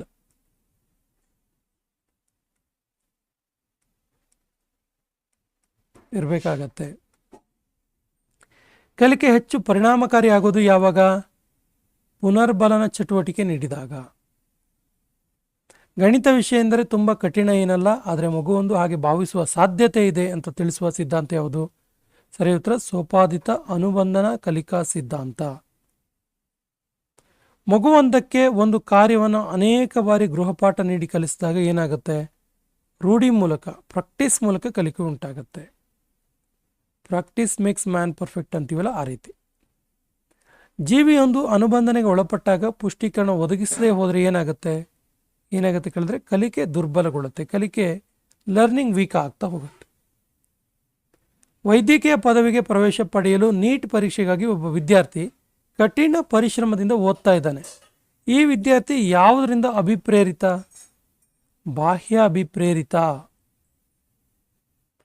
ಶಾಲೆಗಳಲ್ಲಿ ಹಮ್ಮಿಕೊಳ್ಳಲಾಗುವ ವಿಜ್ಞಾನ ಕಲಾ ವಸ್ತು ಪ್ರದರ್ಶನ, ಪ್ರತಿಭಾ ಕಾರಂಜಿ, ನೃತ್ಯ ಪ್ರದರ್ಶನ ಮತ್ತು ಶಾಲಾ ಪತ್ರಿಕೆ ಹೊರತರುವಿಕೆ ಇವೆಲ್ಲವೂ ಯಾವ ರೀತಿಯ ಒಂದು ಕಲಿಕೆಗೆ ಹೆಲ್ಪ್ ಮಾಡುತ್ತೆ ಕೇಳಿದ್ರೆ ಕಲಿಕಾಕಾರನ ಸೃಜನಶೀಲತೆಗೆ ಮಾರ್ಗವನ್ನು ಕಲ್ಪಿಸುತ್ತೆ. ಶಿಕ್ಷಕಿಯೊಬ್ಬರು ತಮ್ಮ ಬೋಧನೆಯಲ್ಲಿ ದೃಕ್ಶ್ರವಣೋಪಕರಣವನ್ನು ಬಳಸಿಕೊಂಡು ಪಾಠ ಮಾಡ್ತಾರೆ. ಯಾಕಂದರೆ ಗರಿಷ್ಠ ಜ್ಞಾನೇಂದ್ರಿಯಗಳ ಬಳಕೆಯಿಂದ ಕಲಿಕೆ ವೃದ್ಧಿಯಾಗುತ್ತೆ. ಹಾಗಾಗಿ ದೃಕ್ಶ್ರವಣ ಉಪಕರಣಗಳು, ದೃಕ್ಶ್ರವಣ ಉಪಕರಣ ಬಳಕೆ ಮಾಡೋದ್ರಿಂದ. ಪಾರಿವಾಳವೊಂದು ಹಸಿರು ಬೆಳಕಿನ ಬಿಂದುವಿಗೆ ಅದು ಪ್ರಕಾಶಿಸಲು ತೊಡಗಿದಾಗ ಕುಟುಕಲು ಕಲಿತುಕೊಂಡಿದೆ. ಹಾಗಾದರೆ ಇದು ಯಾವ ವಿಧದ ಕಲಿಕೆ? ಸರಿ ಉತ್ತರ ಸೋಪಾದಿತ ಅನುಬಂಧನ ಕಲಿಕೆ. ಇದು ಪ್ರಾಣಿ ತರಬೇತುದಾರನೊಬ್ಬ ಒಂದು ನಾಯಿಗೆ ಸಂಕೀರ್ಣವಾದ ವರ್ತನಾ ವಿನ್ಯಾಸವನ್ನು ತೋರಿಸುವಂತಹ ತರಬೇತಿ ನೀಡಬೇಕಾಗಿದೆ. ಆತ ಯಾವ ಕಲಿಕಾ ವಿಧಾನವನ್ನು ಅನುಸರಿಸಬೇಕು? ಸರಿಯಾದ ಉತ್ತರ ಕ್ರಿಯಾಪ್ರಸೂತ ಅನುಬಂಧನ ಕಲಿಕಾ ಸಿದ್ಧಾಂತ. ಧನಾತ್ಮಕ ವರ್ಗಾವಣೆ ಅಂದರೆ ಏನು? ಪಾಸಿಟಿವ್ ಟ್ರಾನ್ಸ್ಫಾರ್ಮೇಷನ್ ಅಂದರೆ ಏನು? ಸರಿಯಾದ ಉತ್ತರ ಒಂದು ಕ್ಷೇತ್ರದಲ್ಲಿ ಉಂಟಾದ ಜ್ಞಾನ ಇನ್ನೊಂದು ಕ್ಷೇತ್ರದಲ್ಲಿ ಬಳಕೆ ಆದರೆ ಅದುವೇ ಧನಾತ್ಮಕ ವರ್ಗಾವಣೆ. ಉದಾಹರಣೆಗೆ ಸೈಕಲ್ ಸವಾರಿ ಸ್ಕೂಟರ್ ಕಲಿಯಲು ಹೆಲ್ಪ್ ಮಾಡಿದ್ರೆ, ಟೈಪ್ ರೈಟಿಂಗ್ ಕಂಪ್ಯೂಟ್ರಿಗೆ ಹೆಲ್ಪ್ ಮಾಡಿದ್ರೆ ಅದು ಧನಾತ್ಮಕ ವರ್ಗಾವಣೆ. ಇನ್ನು ಋಣಾತ್ಮಕ ವರ್ಗಾವಣೆ ಅಂದರೆ ಏನು? ಸೊ ಒಂದು ಕ್ಷೇತ್ರದಲ್ಲಿ ಉಂಟಾದ ಕಲಿಕೆ ಇನ್ನೊಂದು ಕ್ಷೇತ್ರದಲ್ಲಿ ಅದಕ್ಕೆ ಅಡೆತಡೆ ಉಂಟಾದರೆ ಅದು ಋಣಾತ್ಮಕ ಕಲಿಕೆ. ಶೂನ್ಯ ವರ್ಗಾವಣೆ ಅಂದರೆ ಒಂದು ಕ್ಷೇತ್ರದಲ್ಲಿ ಪಡೆದ ಜ್ಞಾನ ಇನ್ನೊಂದು ಕ್ಷೇತ್ರದಲ್ಲಿ ಯಾವುದೇ ಪರಿಣಾಮ ಬೀರದೇ ಇದ್ದರೆ ಅದು ಝೀರೋ ಟ್ರಾನ್ಸ್ಫಾರ್ಮೇಷನ್, ಝೀರೋ ವರ್ಗಾವಣೆ. ಉದಾಹರಣೆಗೆ ಯಂತ್ರ ರಿಪೇರಿ ಮಾಡುವ ತಂತ್ರ ಕಾರ್ ಓಡಿಸೋಕ್ಕೆ ನೆರವಾಗೋದಿಲ್ಲ, ಇಲ್ಲಿ ಶೂನ್ಯ ವರ್ಗಾವಣೆ. ಆರ್ಕಿಮಿಡಿಸನು ಯುರೇಕಾ ಅಂತೇಳಿ ಕೂಗ್ತಾ ಓಡಿಬಂದು ಒಂದು ಕಲಿಕೆಯಲ್ಲಿ ಅಡಗಿದೆ. ಇದರಲ್ಲಿ ಇದು ಯಾವ ಬಗೆಯ ಕಲಿಕೆ? ಇದು ಒಳನೋಟ ಕಲಿಕೆ. ವೀಕ್ಷಣಾ ಕಲಿಕೆಯಲ್ಲಿ ಅನುಸರಿಸಬೇಕಾದ ಹಂತಗಳು ಯಾವುದು? ಸರಿಯಾದ ಉತ್ತರ ಅರ್ಜನೆ, ಧಾರಣೆ, ಕಾರ್ಯನಿರ್ವಹಣೆ ಮತ್ತು ಪರಿಣಾಮಗಳು. ಅರ್ಜನೆ, ಧಾರಣೆ, ಕಾರ್ಯನಿರ್ವಹಣೆ ಮತ್ತು ಪರಿಣಾಮಗಳು. ಇನ್ನು ಈ ಸೆಷನ್ನ ಸೆಕೆಂಡ್ ಚಾಪ್ಟರ್ ವ್ಯಕ್ತಿತ್ವ. ಇದುವರೆಗೆ ನಾವು ಕಲಿಕೆಯ ಬಗ್ಗೆ ಸಂಪೂರ್ಣವಾಗಿ ಕಲಿಕಾ ವಿಧಾನಗಳು, ಕಲಿಕೆಯನ್ನು ಹೇಳಿದಂತಹ ಮನೋವಿಜ್ಞಾನಿಗಳು, ಬೇರೆ ಬೇರೆ ಪ್ರಮುಖ ಅಂಶಗಳನ್ನು ಕೂಡ ಚರ್ಚೆ ಮಾಡಿದ್ದೀವಿ. ಈಗ ವ್ಯಕ್ತಿತ್ವದ ಬಗ್ಗೆ ನೋಡ್ತಾ ಹೋಗೋಣ. ಹಿಂದೆ ಗ್ರೀಕ್ ನಾಟಕ ಪಾತ್ರಧಾರಿಗಳು ಬಳಸ್ತಿದ್ದಂಥ ಮುಖವಾಡ ಲ್ಯಾಟಿನ್ ಭಾಷೆಯ ಯಾವ ಒಂದು ಪದದಿಂದ ಇಂಗ್ಲಿಷ್ ಪದ ಬಂದಿದೆ ನೋಡಿ? ಇದು ಪರ್ಸೋನಾ ಆಗಬೇಕು. ಪರ್ಸೋನಾ ಪದದಿಂದ ಬಂದಿರುವಂಥದ್ದೇ ಪರ್ಸನಾಲಿಟಿ. ಅಂದರೆ ಏನು? ವ್ಯಕ್ತಿತ್ವ. ಶಾರೀರಿಕ ಚಟುವಟಿಕೆಗಳ ಮೂಲಕ ತೋರ್ಪಡಿಸುವ ಒಂದು ಆಂತರಿಕ ವಿಶಿಷ್ಟ ವ್ಯವಸ್ಥೆ ಏನು? ಸರಿಯಾದ ಉತ್ತರ ವ್ಯಕ್ತಿತ್ವ.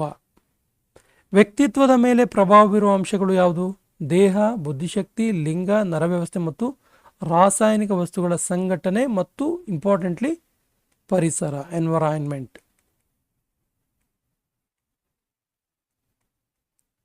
ವ್ಯಕ್ತಿತ್ವ ಮತ್ತು ಬುದ್ಧಿಶಕ್ತಿ ಮೇಲೆ ವಿಶೇಷ ಪ್ರಭಾವ ಬೀರುವ ಬೆಳವಣಿಗೆಯ ಹಾರ್ಮೋನ್ ಯಾವುದು? ಪಿಟ್ಯೂಟರಿ ಗ್ರಂಥಿಯಲ್ಲಿ ಸ್ರವಿಕೆಯಾಗುವ ಹಾರ್ಮೋನ್, ಪಿಟ್ಯೂಟರಿ ಹಾರ್ಮೋನ್. ಸೊ ವ್ಯಕ್ತಿತ್ವದ ಹಾರ್ಮೋನ್ ಅಂತ ಯಾವುದನ್ನು ಕರಿತೀವಿ? ಥೈರಾಯ್ಡ್ ಹಾರ್ಮೋನ್ನ ವ್ಯಕ್ತಿತ್ವದ ಹಾರ್ಮೋನ್ ಅಂತ ಕರಿತೀವಿ.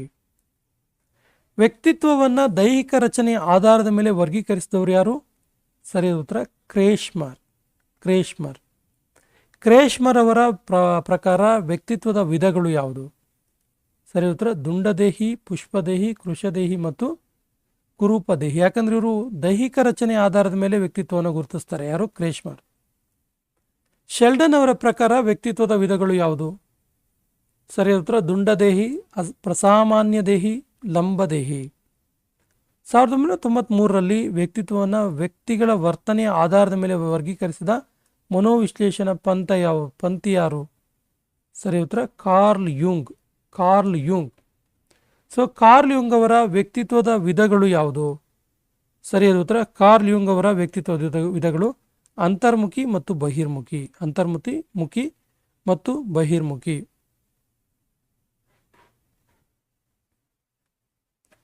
ಕಾರ್ಲ್ ಯುಂಗ್ ಅಂದ ತಕ್ಷಣ ನಿಮಗೆ ಅಂತರ್ಮುಖಿ ಮತ್ತು ಬಹಿರ್ಮುಖಿ ನೆನಪಾಗಬೇಕು. ವಿಶೇಷ ಗುಣ ಸಿದ್ಧಾಂತ ಅಥವಾ ವ್ಯಕ್ತಿತ್ವದ ಸ್ಥಿರ ಗುಣ ಸಿದ್ಧಾಂತವನ್ನು ಪ್ರತಿಪಾದಿಸಿದ್ದರು. ಸರಿಯಾದ ಉತ್ತರ ಆಲ್ಫೋರ್ಟ್ ಮತ್ತು ರೈಮಂಡ್ ಬರ್ನಾರ್ಡ್ ಕಿಟಲ್. ಆಲ್ಫೋರ್ಟ್ ಅವರ ವ್ಯಕ್ತಿತ್ವ ವರ್ಗೀಕರಣ ಇದು ಹೃದಯ ಅಥವಾ ಭಾವ ಸಂಬಂಧಿ ಸ್ಥಿರಗುಣ, ಕೇಂದ್ರೀಯ ಗುಣ ಮತ್ತು ಆನುಷಂಗಿಕ ಸ್ಥಿರಗುಣಗಳನ್ನು ಒಳಗೊಂಡಿದೆ. ಐಸೆಂಕ್ರವರ ವ್ಯಕ್ತಿತ್ವದ ವರ್ಗೀಕರಣ ಯಾವುದೇನು ಕೇಳಿದ್ರೆ ಉಭಯಮುಖಿ, ನ್ಯೂರಾಟಿಸಮ್ ಮತ್ತು ಸೈಕಿಯಾಟಿಸಮ್. ವ್ಯಕ್ತಿತ್ವ ಮನೋವಿಶ್ಲೇಷಣಾ ಸಿದ್ಧಾಂತವನ್ನು ಲೈಂಗಿಕ ಆಧಾರದ ಮೇಲೆ ವರ್ಗೀಕರಿಸಿದವರು ಯಾರು? ಇಂಪಾರ್ಟೆಂಟ್ ಇದೆ, ನೋಟ್ ಮಾಡ್ಕೊಳ್ಳಿ. ಸಿಗ್ಮಂಡ್ ಫ್ರಾಯ್ಡ್ ಮತ್ತು ಆತನ ಫಾಲೋವರ್ಸ್, ಆತನ ಅನುಯಾಯಿಗಳು. ವ್ಯಕ್ತಿತ್ವವನ್ನು ಸಹಜ ಪ್ರವೃತ್ತಿಗಳು ಮತ್ತು ಲಿಬಿಡೋ ಎಂದು ವರ್ಗೀಕರಿಸಿದವರು ಯಾರು? ಸರಿಯಾದ ಉತ್ತರ ಸಿಗ್ಮಂಡ್ ಫ್ರಾಯ್ಡ್. ಅವಲೋಕನ, ಸಾಂದರ್ಭಿಕ ಪರೀಕ್ಷೆಗಳು, ದರ್ಜಾಮಾಪನಗಳು, ಕ್ಯೂ ವಿಂಗಡಣೆ ತಂತ್ರಗಳು, ಪ್ರಶ್ನಾ ಮಾಲಿಕೆ ಇವು ವಸ್ತುನಿಷ್ಠ ಪರೀಕ್ಷೆಗಳಾಗಿವೆ. ರೋರ್ಶಾಕ್ ಮಸಿ ಕಲೆ ಪರೀಕ್ಷೆ, ವಸ್ತು ಅನುಬಂಧನ ಕಲಿಕೆ, TAT, CAT, FAT, ಮೊಸಾಯಿಕ್ ಪರೀಕ್ಷೆ, ಕೈಬರ ಪರೀಕ್ಷೆ, ಮನೋ ನಾಟಕ ಪರೀಕ್ಷೆ, ಮೋಡಗಳ ಚಿತ್ರ ಪರೀಕ್ಷೆ, ಸಾಮಾಜಿಕ ನಾಟಕ ಪರೀಕ್ಷೆ. ಇವು ಯಾವ ತಂತ್ರಗಳು? ಇವೆಲ್ಲವೂ ಕೂಡ ಪ್ರಕ್ಷೇಪಣಾ ತಂತ್ರಗಳಾಗಿವೆ. 1920ರಲ್ಲಿ ತಯಾರಿಸಿದ ಅಮೆರಿಕದ ಮೊಟ್ಟ ಮೊದಲ ವ್ಯಕ್ತಿತ್ವ ಪರೀಕ್ಷೆ ಮಾಲೆ ತಯಾರಿಸಿದವರು ಯಾರು? ಸರಿ ಉತ್ತರ RS ವುಡ್ವರ್ಡ್.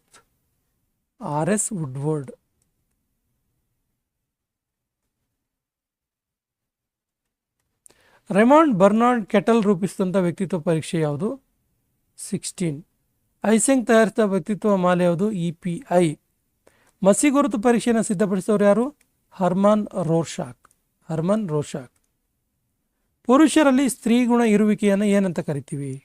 ಅನಿಮಾ ಅಂತ ಕರಿತೀವಿ.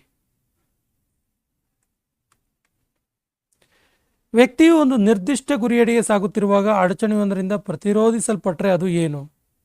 ಅದು ಉದ್ವೇಗ. ವ್ಯಕ್ತಿಯಲ್ಲಿ ಉಂಟಾಗುವ ನಿರಂತರ ಸೋಲಿಗೆ ಏನಂತ ಕರಿತೀವಿ? ಸೋಲಿನಿಂದ ಏನಾಗುತ್ತೆ ಕೇಳಿದ್ರೆ ಆಶಾಭಂಗ ಉಂಟಾಗತ್ತೆ. ಒಂದೇ ಗುರಿಯ ಬಗ್ಗೆ ತೃಪ್ತಿದಾಯಕ ಹಾಗೂ ಅತೃಪ್ತಿದಾಯಕ ಭಾವನೆಗಳು ಉಂಟಾದಾಗ ಆ ದ್ವಂದ್ವ ಯಾವ ರೀತಿಯ ಘರ್ಷಣೆಗೆ ಉಂಟಾಗುತ್ತೆ? ಸರಿ ಉತ್ತರ ಆಗಮ ಅಪಗಮ ಘರ್ಷಣೆ. ಎರಡು ಸಮಾನ ಆಕರ್ಷಣೆಯ ಗುರಿಗಳ ಮಧ್ಯೆ ಒಂದನ್ನು ಆಯ್ಕೆ ಮಾಡಬೇಕಾಗತ್ತೆ. ಅದು ಯಾವ ರೀತಿಯ ಘರ್ಷಣೆ? ಅದು ಆಗಮ ಘರ್ಷಣೆ. ಆಯ್ಕೆ ಮಾಡಬೇಕಾದ ಒತ್ತಡದಲ್ಲಿ ಎರಡೂ ವಿಷಯಗಳು ಅತೃಪ್ತಿದಾಯಕ ಆಗಿದ್ರೆ ಅದು ಯಾವ ರೀತಿಯ ಘರ್ಷಣೆ? ಅದು ಅಪಗಮ ಘರ್ಷಣೆ. ವ್ಯಕ್ತಿಯ ಮಹತ್ವದ ಕಾರ್ಯನಿರ್ವಹಣೆಗೆ ಬೆದರಿಕೆ ಒಡ್ಡುವಂಥ ಸ್ಥಿತಿ ಯಾವುದು? ಮಾನಸಿಕ ಒತ್ತಡ, ಮೆಂಟಲಿ ಸ್ಟ್ರೆಸ್ ಆಗುವಂಥದ್ದು.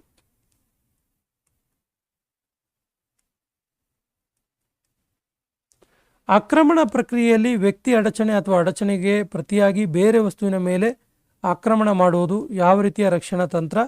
ಸರಿ ಉತ್ತರ ಆಕ್ರಮಣ ಆಧಾರಿತ ರಕ್ಷಣಾ ತಂತ್ರ.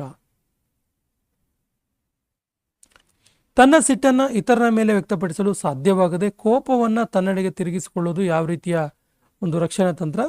ಇದು ಆತ್ಮನಿಂದನೆ. ವ್ಯಕ್ತಿಯಲ್ಲಿ ಉದ್ವೇಗವಾದ ಅನ್ವಯ ಮಾಡುವಂಥ ಆಲೋಚನೆಗಳನ್ನು ಮನಸ್ಸಿನ ಜಾಗೃತ ಭಾವದಿಂದ ಅಜಾಗೃತ ಭಾಗಕ್ಕೆ ತಳ್ಳಲ್ಪಡುವ ಪ್ರಕ್ರಿಯೆ ಯಾವುದು? ಇದು ದಮನ ಮಾಡಿಕೊಳ್ಳುವುದು. ವ್ಯಕ್ತಿಯು ಅಡಚಣೆಯನ್ನು ನಿವಾರಿಸಲು ಸಾಧ್ಯವಾಗದಿದ್ದಾಗ ಮಕ್ಕಳಂತೆ ವರ್ತಿಸ್ತಾರೆ. ಇದು ಯಾವ ರೀತಿಯದು? ಇದು ಹಿಮ್ಮರಳುವಿಕೆ ಅಥವಾ ಪ್ರತಿಗಮನ. ಬ್ರಹ್ಮಾಲೋಕದಲ್ಲಿ ಪ್ರತಿ ಕಾರ್ಯದಲ್ಲಿಯೂ ಯಶಸ್ಸು ಕಾಣುವುದು ಏನು? ಹಗಲುಗನಸು, ಡೇ ಡ್ರೀಮಿಂಗ್.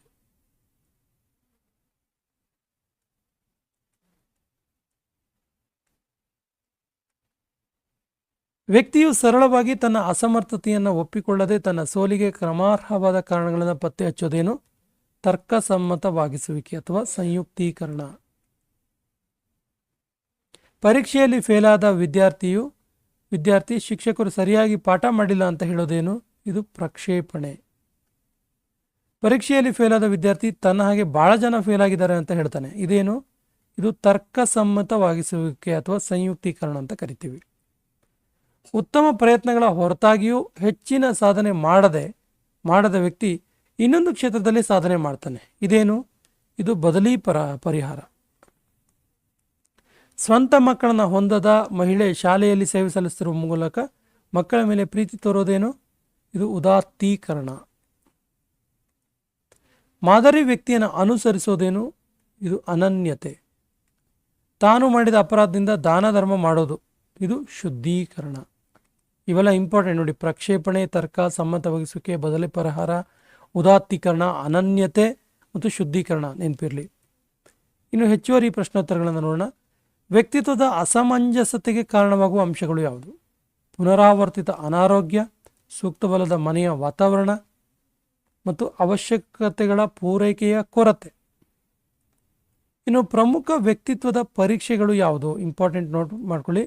ಪೂರ್ವ ಪ್ರಚೋದನ ಪರೀಕ್ಷಣೆ, ಬೆಲ್ನ ಹೊಂದಾಣಿಕಾ ಪರೀಕ್ಷೆ, ಇನ್ನು ಸಾಂದರ್ಭಿಕ ಪರೀಕ್ಷಣ.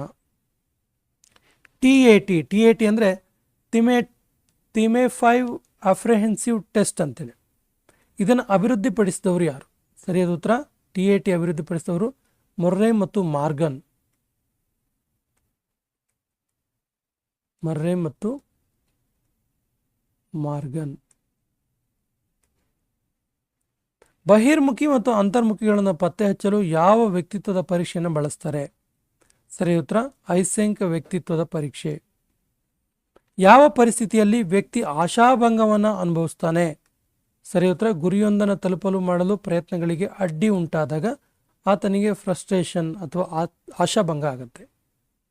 ಓರ್ವ ವಿದ್ಯಾರ್ಥಿ ಪರೀಕ್ಷೆಯನ್ನು ಚೆನ್ನಾಗಿ ಬರೆದಿಲ್ಲ, ಆದ್ದರಿಂದ ಆ ವಿದ್ಯಾರ್ಥಿ ತನ್ನ ಪೋಷಕರಿಗೆ ಪ್ರಶ್ನೆ ಪತ್ರಿಕೆ ಬಹಳ ಕಷ್ಟವಾಗಿತ್ತು ಅಂತ ಹೇಳ್ತಾನೆ. ಆದರೆ ವಾಸ್ತವಿಕವಾಗಿ ಪ್ರಶ್ನೆ ಪತ್ರಿಕೆ ವಿದ್ಯಾರ್ಥಿ ಹೇಳುವಷ್ಟು ಕಠಿಣ ಆಗಿರೋದಿಲ್ಲ. ವಿದ್ಯಾರ್ಥಿ ಪ್ರತಿಪಾದಿಸಿದ ತಂತ್ರ ಯಾವುದು ಹಾಗಾದ್ರೆ? ಇದು ಸರಿ ಉತ್ತರ ಸಂಯುಕ್ತೀಕರಣ. 10 ವರ್ಷಕ್ಕಿಂತ ಕಡಿಮೆ ವಯಸ್ಸಿನ ಮಕ್ಕಳ ಸಂವೇಗಾತ್ಮಕ ಮನೋಗ್ರಂಥಿಗಳ ಅಧ್ಯಯನ ಮಾಡಲು ಸೂಕ್ತವಾದ ಪರೀಕ್ಷಣ ಯಾವುದು? ಸರಿಯಾದ ಉತ್ತರ CAT, ಕ್ಯಾಟ್. ತನ್ನ ತಮ್ಮ ಅಥವಾ ತಂಗಿ ಬಗ್ಗೆ ಮಾತ್ಸರ್ಯ ಹೊಂದಿರುವ ಹಿರಿಯ ಮಗು ತನ್ನ ತಂದೆ ತಾಯಿಯರ ಗಮನ ಸೆಳೆಯಲು ಬೆರಳು ಚೀಪೋದು, ಹಾಸಿಗೆಯಲ್ಲಿ ಮೂತ್ರ ಮಾಡಿಕೊಳ್ಳೋದು ಮುಂತಾದ ಎಳೆ ವಯಸ್ಸಿನ ಮಕ್ಕಳ ನಡವಳಿಕೆಯನ್ನು ಪ್ರದರ್ಶಿಸುತ್ತೆ. ಇದು ಯಾವ ರಕ್ಷಣಾ ತಂತ್ರ? ಇದು ಪ್ರತಿಗಮನ ಅಥವಾ ಪಲಾಯನ. ವ್ಯಕ್ತಿಯಲ್ಲಿ ಸಂಘರ್ಷವನ್ನು ಉಂಟು ಮಾಡುವ ಆಲೋಚನೆಗಳನ್ನು ಮನಸ್ಸಿನ ಜಾಗೃತ ಭಾಗದಿಂದ ಅಜಾಗೃತ ಭಾಗಕ್ಕೆ ತಳ್ಳಲ್ಪಡುವ ಪ್ರಕ್ರಿಯೆ ಯಾವುದು? ಸರಿ ಉತ್ತರ ದಮನ. ಒಂದು ಹುಡುಗಿ ತನ್ನ ಸಮಸ್ಯೆಗೆ ಪರಿಹಾರ ಕಂಡುಕೊಳ್ಬೇಕು, ಆದರೆ ಆ ಸಮಸ್ಯೆಗೆ ಪರಿಹಾರ ಕಂಡುಕೊಳ್ಳೋದನ್ನು ಬಿಟ್ಟು ಅಳೋದಕ್ಕೆ ಪ್ರಾರಂಭ ಮಾಡ್ತಾಳೆ. ಇದು ಏನನ್ನ ಸೂಚಿಸುತ್ತೆ? ಇದು ಕೂಡ ಪಲಾಯನ. ಕೆಳಗಿನ ಯಾವ ವ್ಯಕ್ತಿತ್ವ ಪರೀಕ್ಷೆಯು ವ್ಯಕ್ತಿತ್ವದ ಹಲವಾರು ಅಭಿರುಚಿಗಳನ್ನು ಮಾಪನ ಮಾಡುತ್ತೆ? ಸರಿ ಉತ್ತರ DAT. ಸೊ ಯಶಸ್ಸಿಗೆ ಯಶಸ್ಸೇ ಉತ್ತರಾಧಿಕಾರಿ ಅಂತ ಹೇಳಿ ನೀವು ವಿವರಿಸುವ ನಿಯಮ ಯಾವುದು? ಸರಿ ಉತ್ತರ ಥಾರ್ನ್ಡೈಕನ ಪರಿಣಾಮ ನಿಯಮ.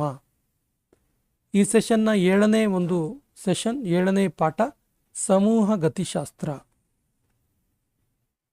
1944ರಲ್ಲಿ ಸಮೂಹ ಗತಿಶಾಸ್ತ್ರ ಎಂಬ ಪದವನ್ನು ರೂಪಿಸಿದವರು ಯಾರು? ಸರಿ ಉತ್ತರ ಕರ್ಟ್ ಲೆವಿನ್. ಇಬ್ಬರಿಗಿಂತ ಹೆಚ್ಚು ಜನ ಉದ್ದೇಶಪೂರ್ವಕವಾಗಿ ಸೇರ್ಕೊಂಡಿರೋದು ಏನು? ಸಮೂಹ. ಸದಸ್ಯರ ನಡುವೆ ರಕ್ತ ಸಂಬಂಧವಿರುವ ಸಮೂಹ ಯಾವುದು? ಪ್ರಾಥಮಿಕ ಸಮೂಹ. ಸಮೂಹದಲ್ಲಿ ಸದಸ್ಯರು ವಿಶೇಷ ಆಸಕ್ತಿ ಮತ್ತು ಉದ್ದೇಶಗಳ ಸಾಧನೆಗಾಗಿ ರಚಿಸಿಕೊಂಡಿರೋದೇ ಸಮೂಹವಾಗಿದೆ. ಸಾಂಸ್ಕೃತಿಕ ಸಂಘ ಸಂಸ್ಥೆಗಳು, ಸಾಮಾಜಿಕ ಸೇವಾ ಸಂಸ್ಥೆಗಳು, ವ್ಯಾಪಾರಿ ಸಮೂಹ, ರಾಜಕೀಯ ಪಕ್ಷಗಳು, ಹಳ್ಳಿ ಸಮುದಾಯ ಇವು ಯಾವ ರೀತಿಯ ಸಮೂಹಗಳು? ಇವು ಅನುಸಂಘಿಕ ಸಮೂಹಗಳಾಗಿವೆ. ಕುಟುಂಬ, ಆಟದ ಗುಂಪು, ಗ್ರಾಮ ಸಮುದಾಯ, ಸಮವಯಸ್ಕರ ಗುಂಪು ಇವು ಯಾವ ರೀತಿಯ ಸಮುದಾಯಗಳು? ಇವು ಪ್ರಾಥಮಿಕ ಸಮುದಾಯಗಳು. ಸಮೂಹವು ತನ್ನದೇ ಆದ ನಿರ್ದಿಷ್ಟ ನೀತಿ ನಿಯಮಗಳನ್ನು ಹೊಂದಿದ್ದು ಔಪಚಾರಿಕವಾಗಿ ಕಾರ್ಯನಿರ್ವಹಿಸುವ ಸಮೂಹ ಯಾವುದು? ಔಪಚಾರಿಕ ಸಮೂಹ. ಶಾಲೆ, ಕಚೇರಿ ಇತ್ಯಾದಿ ಇವು ಯಾವ ರೀತಿಯ ಸಮೂಹದ ಅಡಿ ಬರ್ತವೆ? ಇವು ಔಪಚಾರಿಕ ಸಮೂಹದ ಅಡಿ ಬರ್ತವೆ. ದೇವಸ್ಥಾನ, ಚರ್ಚ್ ಇವುಗಳು ಯಾವ ಸಮೂಹದ ಅಡಿಯ ಬರ್ತವೆ? ಅನೌಪಚಾರಿಕ ಸಮೂಹದ ಅಡಿಯಲ್ಲಿ ಬರ್ತವೆ. ಸಮೂಹದ ರಚನೆಯನ್ನು ವಿಶ್ಲೇಷಿಸಿ ಕ್ರಮಬದ್ಧವಾಗಿ ಅಧ್ಯಯನ ಮಾಡುವ ತಂತ್ರ ಯಾವುದು? ಸಮಾಜ ಮಿತಿ. ಸಮಾಜ ಮಿತಿಯನ್ನು 1934ರಲ್ಲಿ ರೂಪಿಸಿದ ಆಸ್ಟ್ರಿಯಾ ದೇಶದ ಮನೋವಿಜ್ಞಾನಿ ಯಾರು? JL ಮೊರಿನೋ.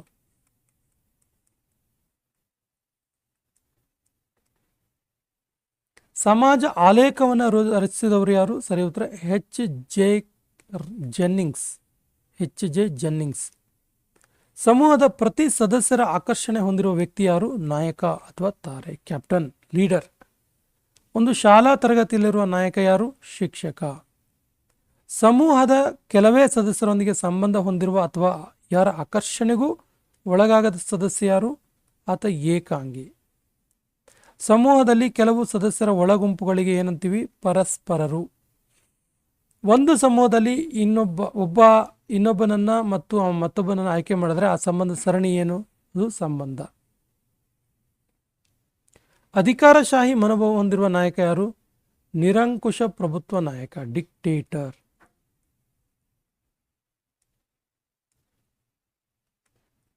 ಸದಸ್ಯರ ಅಭಿಪ್ರಾಯಗಳಿಗೆ ಮನ್ನಣೆ ನೀಡುವ, ವಿಶ್ವಾಸಕ್ಕೆ ತೆಗೆದುಕೊಳ್ಳುವ ನಾಯಕ ಯಾರು? ಪ್ರಜಾಸತ್ತಾತ್ಮಕ ಮಾದರಿ ನಾಯಕ, ಡೆಮೊಕ್ರಾಟಿಕ್ ಲೀಡರ್. ಸದಸ್ಯರ ಕಾರ್ಯನಿರ್ವಹಣೆಯಲ್ಲಿ ಪಾಲ್ಗೊಳ್ಳದೆ ನಿರಾಸಕ್ತಿ ತೋರುವ ನಾಯಕ ಯಾರು? ನಿರ್ಬಂಧ ರಹಿತ ಅಥವಾ ತಟಸ್ಥ ಧೋರಣೆಯ ನಾಯಕ. ಸಮಾಜ ಪರೀಕ್ಷಣವನ್ನು ರೂಪಿಸಿದವರು ಯಾರು? ಮೊರೆನೋ ಮತ್ತು ಜೆನ್ನಿಂಗ್ಸ್. ಒಂದು ಸಮೂಹದ ಸದಸ್ಯರ ನಡುವೆ ನಿರಂತರ ಅಂತರ್ಕ್ರಿಯೆ ಏರ್ಪಟ್ಟಾಗ ಸದಾ ಒಗ್ಗಟ್ಟಿನಿಂದ ಇರುವ ಪ್ರವೃತ್ತಿ ಯಾವುದು? ಸಮೂಹ ಸಂಸಕ್ತತೆ, ಗ್ರೂಪ್ ಕೋಹೆನ್ಸಿವ್ನೆಸ್. ಶಾಲೆಯನ್ನು ಚಿಕ್ಕ ಸಮಾಜ ಅಂತ ಕರೆದವರು ಯಾರು? ಸರಿಯಾದ ಉತ್ತರ ಜಾನ್ ಡೂಯಿ. ತುಂಬ ಸರಿ ಕೇಳಿದರೆ ಎಕ್ಸಾಮಲ್ಲಿ ನೋಟ್ ಮಾಡ್ಕೊಳ್ಳಿ. ಇನ್ನು ಹೆಚ್ಚುವರಿ ಮಾದರಿ ಪ್ರಶ್ನೆಗಳು. ಸಮೂಹದ ಲಕ್ಷಣಗಳು ಯಾವುದು? ಹಲವು ಸದಸ್ಯರಿಂದ ಕೂಡಿದೆ, ತನ್ನದೇ ಆದ ನಾಯಕತ್ವ ಇರ್ತಾನೆ, ಸಮೈಕ್ಯದ ಸದಸ್ಯರು ಸಮಾನ ಗುರಿ ಹೊಂದಿರ್ತಾರೆ. ತರುಣರ ಸಾಮಾಜಿಕ ಬೆಳವಣಿಗೆ ಉದಾಹರಣೆ ಏನು? ಸರಿ ಉತ್ತರ ಗುಂಪು ರಚನೆ. ಒಂದು ಪಂದ್ಯದಲ್ಲಿ ಗುಂಪು ಒಂದಾಗುವಿಕೆ ಯಾವುದಕ್ಕೆ ಸಮನಾಗಿರುತ್ತೆ? ಸರಿ ಉತ್ತರ ತಂಡದ ಜಯಕ್ಕೆ, ಯಶಸ್ಸಿಗೆ ಸಮನಾಗಿರುತ್ತೆ. ಶಿಕ್ಷಕರಿಗೆ ಸಮೂಹ ಗತಿಶಾಸ್ತ್ರದ ತತ್ವಗಳ ಆಳವಾದ ಜ್ಞಾನ ಅತಿ ಅವಶ್ಯಕ. ಯಾಕೆ? ಯಾಕಂದರೆ ಶೈಕ್ಷಣಿಕ ಗುರಿಗಳ ಈಡೇರಿಕೆಯಲ್ಲಿ ಗುಂಪುಗಳು ಬಹಳ ಪ್ರಮುಖ ಪ್ರಭಾವ ಬೀರುವುದರಿಂದ. ಇತ್ತೀಚಿನ ಮನೋವಿಜ್ಞಾನಿಗಳು ನಾಯಕನನ್ನು ಈ ರೀತಿಯಾಗಿ ಪರಿಗಣಿಸ್ತಾರೆ. ಸರಿಯಾದ ಉತ್ತರ ನಾಯಕನು ಗುಂಪಿನ ಅವಶ್ಯಕತೆಗೆ ಈ ರೀತಿಯಾಗಿ ಪರಿಗಣಿಸ್ತಾನೆ. ಒಂದೇ ತರಹದ ಪುಕ್ಕಗಳಿರುವ ಹಕ್ಕಿಗಳು ಒಂದೆಡೆ ಒಗ್ಗೂಡ್ತವೆ. ಸಮೂಹ ಗತಿಶಾಸ್ತ್ರದಡಿ ಈ ಹೇಳಿಕೆ ಯಾವ ಸನ್ನಿವೇಶಕ್ಕೆ ಸೂಕ್ತವಾಗಿದೆ? ಸರಿಯಾದ ಉತ್ತರ ಒಂದೇ ವಯಸ್ಸಿನ ಮಕ್ಕಳು ಒಟ್ಟಿಗೆ ಆಟ ಆಡೋದಕ್ಕೆ, ಕೆಲಸ ಮಾಡೋಕ್ಕೆ ಇಷ್ಟಪಡ್ತಾರೆ. ಪ್ರಜಾಸತ್ತಾತ್ಮಕ ನಾಯಕತ್ವ ಹೊಂದಿರುವವರ ಪ್ರಮುಖ ಲಕ್ಷಣ ಏನು? ಸರಿಯಾದ ಉತ್ತರ ಪರಸ್ಪರ ಸಮಾಲೋಚನೆ ಮಾಡೋದು ಮತ್ತು ಜವಾಬ್ದಾರಿಗಳ ಹಂಚಿಕೆ, ಡಿಸ್ಟ್ರಿಬ್ಯೂಷನ್. ಗುಂಪೊಂದರ ಸಮಾಜ ಮಿತಿಯ ವಿಶ್ಲೇಷಣೆಯಲ್ಲಿ ಗರಿಷ್ಠ ಸಂಖ್ಯೆ ಆದ್ಯತೆಗಳನ್ನು ಪಡೆಯುವ ಸದಸ್ಯನನ್ನ ಏನಂತ ಕರೀತಾರೆ? ನಕ್ಷತ್ರ ಅಂತ ಕರೀತಾರೆ, ಸ್ಟಾರ್. ಸಮೂಹ ಗತಿಶಾಸ್ತ್ರದ ಕ್ಷೇತ್ರಕ್ಕೆ ಮಹತ್ವಪೂರ್ಣ ಕೊಡುಗೆ ನೀಡಿದ ವಿಜ್ಞಾನಿ ಯಾರು? ಸರಿಯಾದ ಉತ್ತರ ಕರ್ಟಿ ಲೆವಿನ್. ಸಮಾಜ ಮಿತಿ ತಂತ್ರದ ಮುಖ್ಯ ಉದ್ದೇಶ ಏನು? ಸರಿಯಾದ ಉತ್ತರ ಸಮೂಹವೊಂದರ ಸಾಮಾಜಿಕ ಸಂಬಂಧಗಳ ಸಂರಚನೆಯನ್ನು ವಿಶ್ಲೇಷಣೆ ಮಾಡುವುದು. ಸಮಾಜದ ರೀತಿ ನೀತಿಗಳನ್ನು, ಮೌಲ್ಯಗಳ, ಆಚಾರ ಸಂಪ್ರದಾಯಗಳನ್ನು ಮೈಗೂಡಿಸಿಕೊಳ್ಳುವ ಪ್ರಕ್ರಿಯೆಯನ್ನು ಏನಂತ ಕರೀತಾರೆ? ಸರಿ ಉತ್ತರ ಸಾಮಾಜಿಕ ಅಂತ ಕರೀತಾರೆ. ಮನೋಸಾಮಾಜಿಕ ಸಿದ್ಧಾಂತವನ್ನು ರೂಪಿಸಿದವರು ಯಾರು? ಸರಿ ಉತ್ತರ ಎರಿಕ್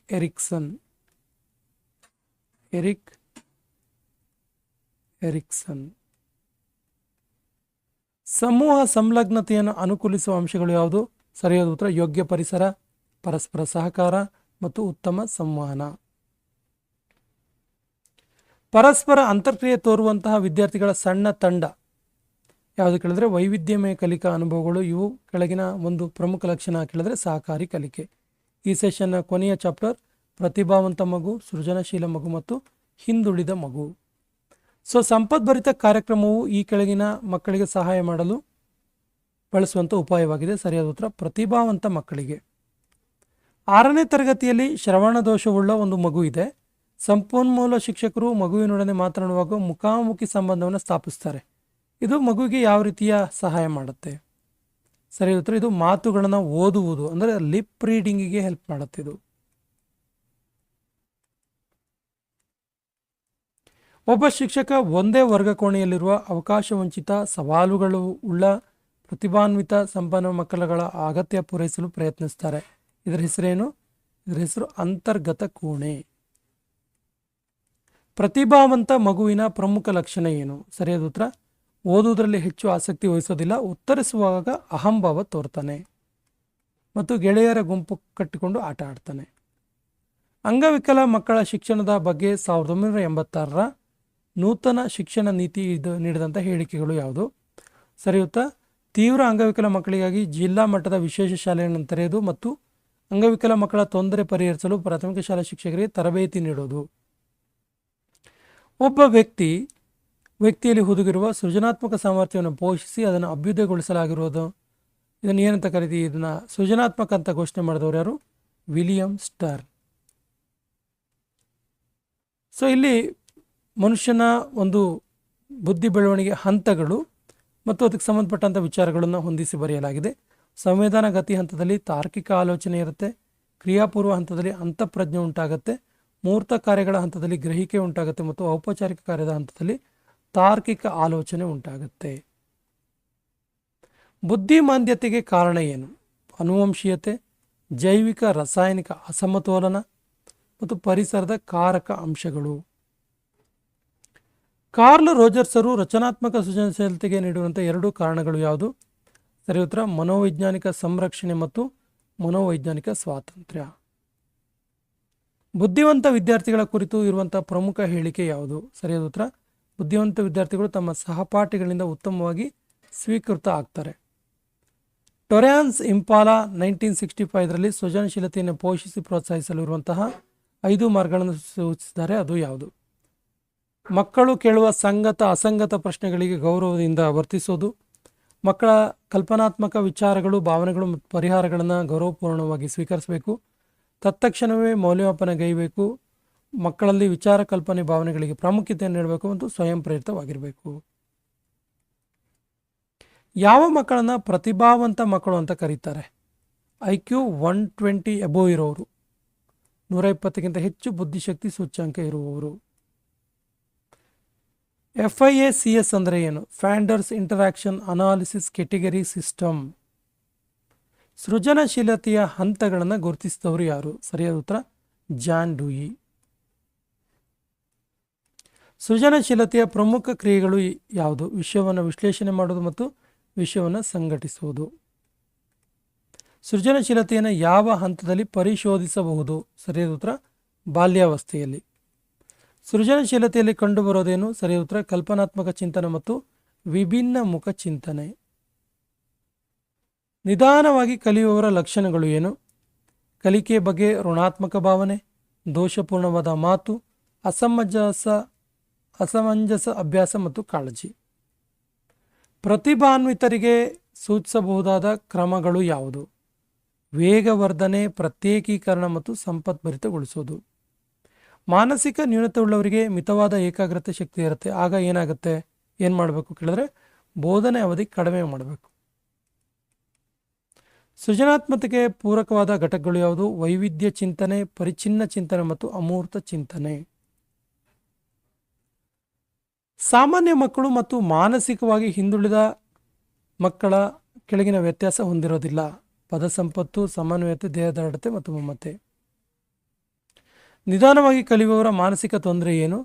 ಸರಿ ಉತ್ತರ ಕೀಳರಿಮೆ ಇರುತ್ತವರಿಗೆ. ಹಿಂದುಳಿದುವಿಕೆಯ ತೀವ್ರತೆಯನ್ನು ಯಾವುದರಿಂದ ಅಳೆಯಬಹುದು? ಸರಿಯಾದ ಉತ್ತರ ಶೈಕ್ಷಣಿಕ ಸಾಧನ. ಅತಿಕ್ರಮಣ ಪ್ರವೃತ್ತಿಯ ಮಗುವಿನ ಲಕ್ಷಣ ಏನು? ಸರಿಯಾದ ಉತ್ತರ ಅಧಿಕಾರವನ್ನು ಪ್ರತಿರೋಧನೆ ಮಾಡುವುದು. ಇನ್ನು ಹೆಚ್ಚುವರಿ ಪ್ರಶ್ನೋತ್ತರಗಳು.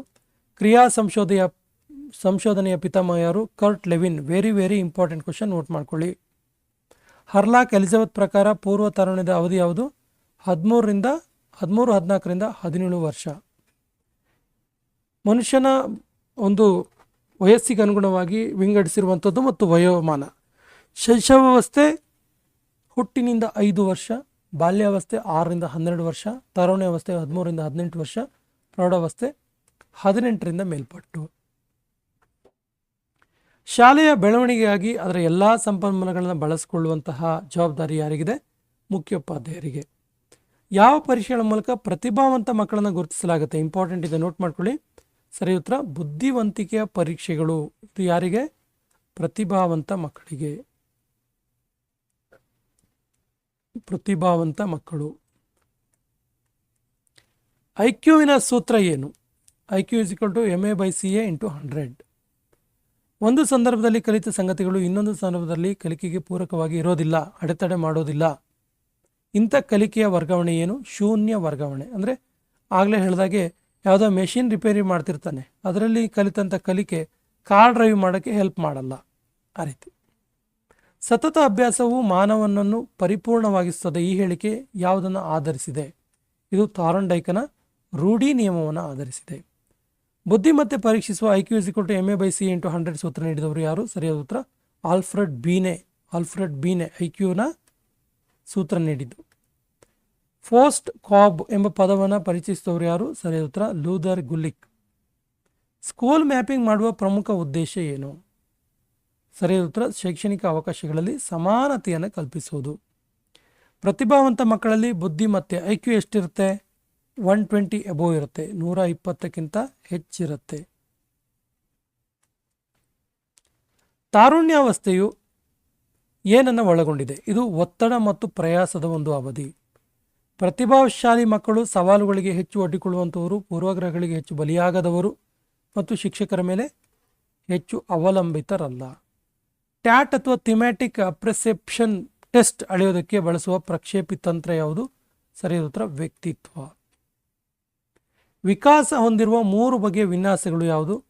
ಶಿರ ಪಾದಾಭಿಮುಖ ವಿನ್ಯಾಸ, ಕೇಂದ್ರ ಪರಿಧಿ ಅಭಿಮುಖ ವಿನ್ಯಾಸ ಮತ್ತು ಚಲನಾ ವಿನ್ಯಾಸ. ಬ್ರೂನರ್ ಅವರ ಜ್ಞಾನಾತ್ಮಕ ವಿಕಾಸದ ಹಂತಗಳು ಯಾವುದು? ಸರಿಯಾದ ಉತ್ತರ ಕ್ರಿಯಾತ್ಮಕ, ಬಿಂಬಾತ್ಮಕ ಮತ್ತು ಸಾಂಕೇತಿಕ. ಬೆಳವಣಿಗೆ ಬಾಲ್ಯ ಮತ್ತು ತಾರುಣ್ಯದಲ್ಲಿ ಅತಿ ಶೀಘ್ರವಾಗಿದ್ದು ನಂತರ 11ರಿಂದ 20ನೇ ವರ್ಷದವರೆಗೆ ಮುಂದುವರಿದು ನಂತರ ಏನಾಗುತ್ತೆ? ತಟಸ್ಥ ಆಗುತ್ತೆ, ಸ್ಟಾಪ್ ಆಗುತ್ತೆ. ಬುದ್ಧಿಶಕ್ತಿ ಬೆಳವಣಿಗೆ ಪ್ರಮಾಣವು ಅತ್ಯಂತ ವೇಗವಾಗಿರುವ ಹಂತ ಯಾವುದು? ಸರಿಯಾದ ಉತ್ತರ ಬಾಲ್ಯಾವಸ್ಥೆ. ಶಾಲಾ ಪೂರ್ವ ಹಂತದಲ್ಲಿ ಭಾಷಾ ಬೆಳವಣಿಗೆ ಯಾವುದರಿಂದ ಪ್ರಭಾವಿಸಲ್ಪಟ್ಟಿದೆ? ಸರಿಯಾದ ಉತ್ತರ ಅವಲೋಕನ ಮತ್ತು ಇಮಿಟೇಷನ್, ಅನುಕರಣೆ. ಯಾವ ಅವಸ್ಥೆಯನ್ನ ಕೂಡ ವಯಸ್ಸು ಎಂದು ಕರೆಯುತ್ತಾರೆ? ಸರಿಯಾದ ಉತ್ತರ ಉತ್ತರ ಬಾಲ್ಯಾವಸ್ಥೆ, ಕೂಡ ವಯಸ್ಸು. ಯಾವುದು ವಿಕಾಸದ ನಿಯಮ ಅಲ್ಲ? ವಿಕಾಸ ಮಧ್ಯ ವಯಸ್ಸಿನ ನಂತರ ನಿಂತು ಹೋಗುತ್ತೆ ಅನ್ನೋದು ವಿಕಾಸದ ನಿಯಮ ಅಲ್ಲ. ಶೈಶವಾವಸ್ಥೆಯ ನಂತರ ವರ್ಷಗಳಲ್ಲಿ ಹುಡುಗರು ಹುಡುಗಿರಿಗಿಂತ ಹೆಚ್ಚು ಬೌದ್ಧಿಕವಾಗಿ ಸಕ್ರಿಯವಾಗಿರ್ತಾರೆ. ಇದಕ್ಕೆ ಕಾರಣ ಏನು? ಸರಿಯಾದ ಉತ್ತರ ಅನುವಂಶೀಯತೆ. ಮಾನವನ ಬೆಳವಣಿಗೆಯನ್ನು ನಿಯಂತ್ರಿಸೋದು ಏನು? ಅನುವಂಶೀಯತೆ ಮತ್ತು ಪರಿಸರ. ಸೃಜನಾತ್ಮಕತೆಗೆ ಪೂರಕವಾದ ಘಟಕಗಳು ವೈವಿಧ್ಯ ಚಿಂತನೆ, ಪರಿಚಿನ್ನ ಚಿಂತನೆ ಮತ್ತು ಅಮೂರ್ತ ಚಿಂತನೆ. 1ನೇ ತರಗತಿಯ ಸಂಖ್ಯೆಯನ್ನು 30ಕ್ಕೆ ಸೀಮಿತಗೊಳಿಸುವುದರಿಂದ ಆಗುವ ಲಾಭ ಏನು?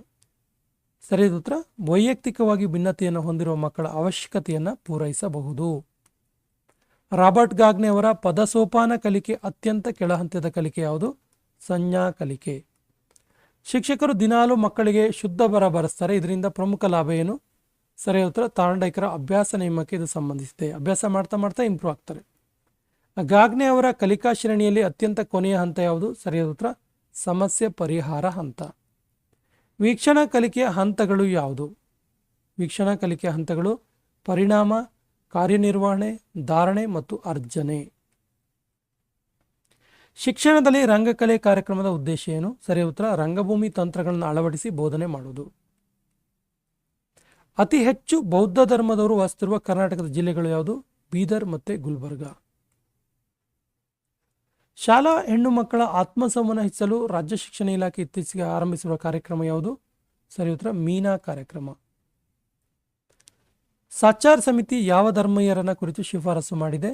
ಸರಿಯಾದ ಉತ್ತರ ಮುಸ್ಲಿಂ. ಸಾಚಾರ್ ಸಮಿತಿ ನೀಡಿದ ಶಿಫಾರಸುಗಳಲ್ಲಿ ಎಷ್ಟು ನಿರ್ಧಾರಗಳನ್ನು ಸರ್ಕಾರ ತಗೊಂಡಿದೆ? 43. ಕರ್ನಾಟಕದಲ್ಲಿ ಅತಿ ಹೆಚ್ಚು ಜೈನ ಧರ್ಮೀಯರು ವಾಸಿಸುವುದು ಯಾವ ಜಿಲ್ಲೆಯಲ್ಲಿ? ಬೆಳಗಾವಿ ಡಿಸ್ಟಿಕ್ಕಲ್ಲಿ. ಒಂದು ಕ್ಷೇತ್ರದಲ್ಲಿ ಉಂಟಾದ ಜ್ಞಾನ ಇನ್ನೊಂದು ಕ್ಷೇತ್ರದಲ್ಲಿ ಅದು ಬಳಸಲ್ಲ, ಯಾಕಂದರೆ ಬಳಕೆ ಆದರೆ ಅದು ಏನು? ಧನಾತ್ಮಕ ವರ್ಗಾವಣೆ. ಉದಾಹರಣೆಗೆ ಸೈಕಲ್ ಹೊಡೆಯೋಕ್ಕೆ ಕಲ್ತವನು ಬೈಕ್ ಹೊಡೆಯೋದಕ್ಕೆ ಆತನಿಗೆ ಅದು ಹೆಲ್ಪ್ ಆಗುತ್ತೆ, ಇದು ಧನಾತ್ಮಕ ವರ್ಗಾವಣೆ. ಆತ್ಮ ಸಾಕ್ಷಾತ್ಕಾರ ಸಿದ್ಧಾಂತವನ್ನು ಪ್ರತಿಪಾದಿಸಿದ ಯಾರು? ಸರಿಯಾದ ಉತ್ತರ ಅಬ್ರಹಾಂ ಮಾಸ್ಲೋ. ಜೀವ ಒಂದು ಕಲಿಕಾ ಸನ್ನಿವೇಶದಲ್ಲಿ ತೋರಿದ ಪ್ರಕ್ರಿಯೆಗೆ ಪುಷ್ಟೀಕರಣ ದೊರೆತರೆ ಅಂಥ ಅನುಕ್ರಿಯೆಗೆ ಪ್ರಬಲವಾಗುವುದು ಅಂತ ಹೇಳಿದವರು ಯಾರು? BF Skinner. ಇನ್ನು ಗೆಸ್ಡಾಲ್ಟ್ ಪಂಥದ ಪಿತಾಮಹ ಯಾರು? ಮ್ಯಾಕ್ಸ್ ವರ್ದಿಮಿಯರ್. ಇನ್ನು ಪಿಯಾಜೆ ಸೂಚಿಸಿದ ಜ್ಞಾನ ವಿಕಾಸಾತ್ಮಕ ಹಂತಗಳನ್ನು ನೋಡ್ತಾ ಹೋದರೆ ಸಂವೇದನ ಗತಿ ಹಂತ ಜನನಿಂದ 2 ವರ್ಷ, ಕಾರ್ಯಪೂರ್ವ ಹಂತ 2ರಿಂದ 7 ವರ್ಷ, ಮೂರ್ತ ಕಾರ್ಯಗಳ ಹಂತ 7ರಿಂದ 11 ವರ್ಷ ಮತ್ತು ಔಪಚಾರಿಕ ಕಾರ್ಯಗಳ ಹಂತ 11 ವರ್ಷದ ಮೇಲ್ಪಟ್ಟು. ಪಿಯಾಜೆ ಅವರ ಜ್ಞಾನಾತ್ಮಕ ವಿಕಾಸಕ್ಕೆ ಕೆಲವು ಪ್ರಮುಖ ಪಾರಿಭಾಷಿಕ ಪದಗಳು ಯಾವುದು? ಮೊದಲು ಸ್ಕೀಮಾ ಅಂದರೆ ತಾಯಿ ಸ್ಪರ್ಶವಾದಾಗ ಮಗು ಮುಗುಳ್ನಗೆಯ ಮೂಲಕ ಪ್ರತಿಕ್ರಿಯೆ ಮಾಡೋದು. ಈ ಬದಲಾವಣೆಗಳನ್ನು ವಿವರಿಸಲು ಪಿಯಾಜೆ ಹೊಂದಿಕೊಳ್ಳುವಿಕ ಪಾರಿಭಾಷಿಕ ಪದವನ್ನು ಹೊಂದಿಕೊಳ್ತಾರೆ. 2 ಪೂರಕ ಪ್ರಕ್ರಿಯೆಗಳ ಮೂಲಕ ನಡೆಯುತ್ತೆ. ಯಾವುದ್ಯಾವುದು? ಅದು ಒಂದು ಮನೋಗತ ಮಾಡಿಕೊಳ್ಳೋದು, ಮತ್ತೊಂದು ಸ್ಥಳಾವಕಾಶ ಒದಗಿಸುವುದು. ಸಂವೇದನ ಗತಿ ಹಂತದ ಬಗ್ಗೆ ಹೇಳೋದಾದರೆ ಇದು ಜನನಿಂದ 2 ವರ್ಷ ಇರುತ್ತೆ. ಇಲ್ಲಿ ಸಂವೇದನ ಹಾಗೂ ಗತಿಶೀಲ ಚಟುವಟಿಕೆಗಳ ನಡುವೆ ಅನ್ಯೋನ್ಯ ಕ್ರಿಯೆ ಗುರುತಿಸಿ ಮೊದಲ 2 ವರ್ಷಗಳನ್ನ ಸಂವೇದನ ಗತಿ ಹಂತ ಅಂತ ಕರೀತಾರೆ. ಇನ್ನು ಕಾರ್ಯಪೂರ್ವ ಹಂತ 2ರಿಂದ 7 ವರ್ಷ. ಇದ್ರ ಬಗ್ಗೆ ನಾವು ಡಿಸ್ಕಸ್ ಮಾಡಿದ್ದೀವಿ, ಹಾಗೆ ನಾನು ಬ್ರೀಫಾಗಿ ನೋಡ್ತಾ ಹೋಗ್ತೀನಿ. ಇನ್ನು ಮೂರ್ತ ಕಾರ್ಯಗಳ ಹಂತ 7ರಿಂದ 11 ವರ್ಷ, ಔಪಚಾರಿಕ ಕಾರ್ಯಗಳ ಹಂತ 11 ವರ್ಷದ ಮೇಲ್ಪಟ್ಟು. ಇನ್ನು ಬ್ರೂನರ್ ಸೂಚಿಸಿದ ಜ್ಞಾನಾತ್ಮಕ ವಿಕಾಸದ ಹಂತಗಳು ಸಾಂಕೇತಿಕ, ಬಿಂಬ ಮತ್ತು ಕ್ರಿಯೆ. ಸೊ ಇದರಲ್ಲಿ ಕ್ರಿಯಾ ಪ್ರಾತಿನಿಧ್ಯ ಅಂದರೆ ಯಾವುದೇ ವಿಷಯವನ್ನು ಮಗು ಚಟುವಟಿಕೆಗಳ ಮೂಲಕ ಕಲಿಯುತ್ತೆ. ಕಲ್ಪನೆಯ ಹಂತ ಅಂದರೆ ಅಪ್ರತಿಮ ಅಥವಾ ಚಿತ್ರರೂಪ ಅಂತ ಕರಿತೀವಿ ಇದಕ್ಕೆ. ಇದು 7ರಿಂದ 5 ವರ್ಷದ ನಡುವೆ ಇರುತ್ತೆ. ಊಹೆ ಅಥವಾ ಕಲ್ಪನೆ ಎಂದು ಅರ್ಥ. ಸ್ನೇಹಿತರೆ, ಇದಿಷ್ಟು TET ಪೇಪರ್ 1 ಮತ್ತು ಪೇಪರ್ 2ಗೆ ಸಂಬಂಧಪಟ್ಟಂತಹ ಕಂಪ್ಲೀಟ್ ಎಜುಕೇಷನಲ್ ಸೈಕಾಲಜಿ ಸೀರೀಸ್. ಇದು ಸೆಕೆಂಡ್ ಪಾರ್ಟ್ ವಿಡಿಯೋ. ಮೊದಲ ಭಾಗವನ್ನು ಕೂಡ ವೀಕ್ಷಣೆ ಮಾಡಿ. ಸ್ನೇಹಿತರೆ, ಮುಂಬರುವಂತಹ TET ಮತ್ತು ಟೀಚರ್ಸ್ ಎಕ್ಸಾಮಿಗೋಸ್ಕರ, ವಿಶೇಷವಾಗಿ PC ಎಕ್ಸಾಮಿಗೋಸ್ಕರ ವಿಶೇಷವಾಗಿ 6ರಿಂದ 12ನೇ ತರಗತಿ ಗೌರ್ಮೆಂಟ್ ಬುಕ್ಸ್, ಸರ್ಕಾರಿ ಪುಸ್ತಕಗಳ ಸರಣಿಯನ್ನು ನೀಡಿದ್ದೀವಿ. ಈ ಸರಣಿಗಳಲ್ಲಿ ಇತಿಹಾಸ, ಭೂಗೋಳ, ಅರ್ಥಶಾಸ್ತ್ರ, ಸಂವಿಧಾನ, ವಿಶೇಷವಾಗಿ ವಿಜ್ಞಾನ ಸರಣಿಗಳನ್ನು ಒಳಗೊಂಡಿದೆ. Chapter wise 6 to 12 government books ಪ್ರಶ್ನೋತ್ತರಗಳನ್ನು ಸಾಲ್ವ್ ಮಾಡಿದ್ದೀವಿ. ಇದರ ಸದುಪಯೋಗ ಮಾಡ್ಕೊಳ್ಳಿ.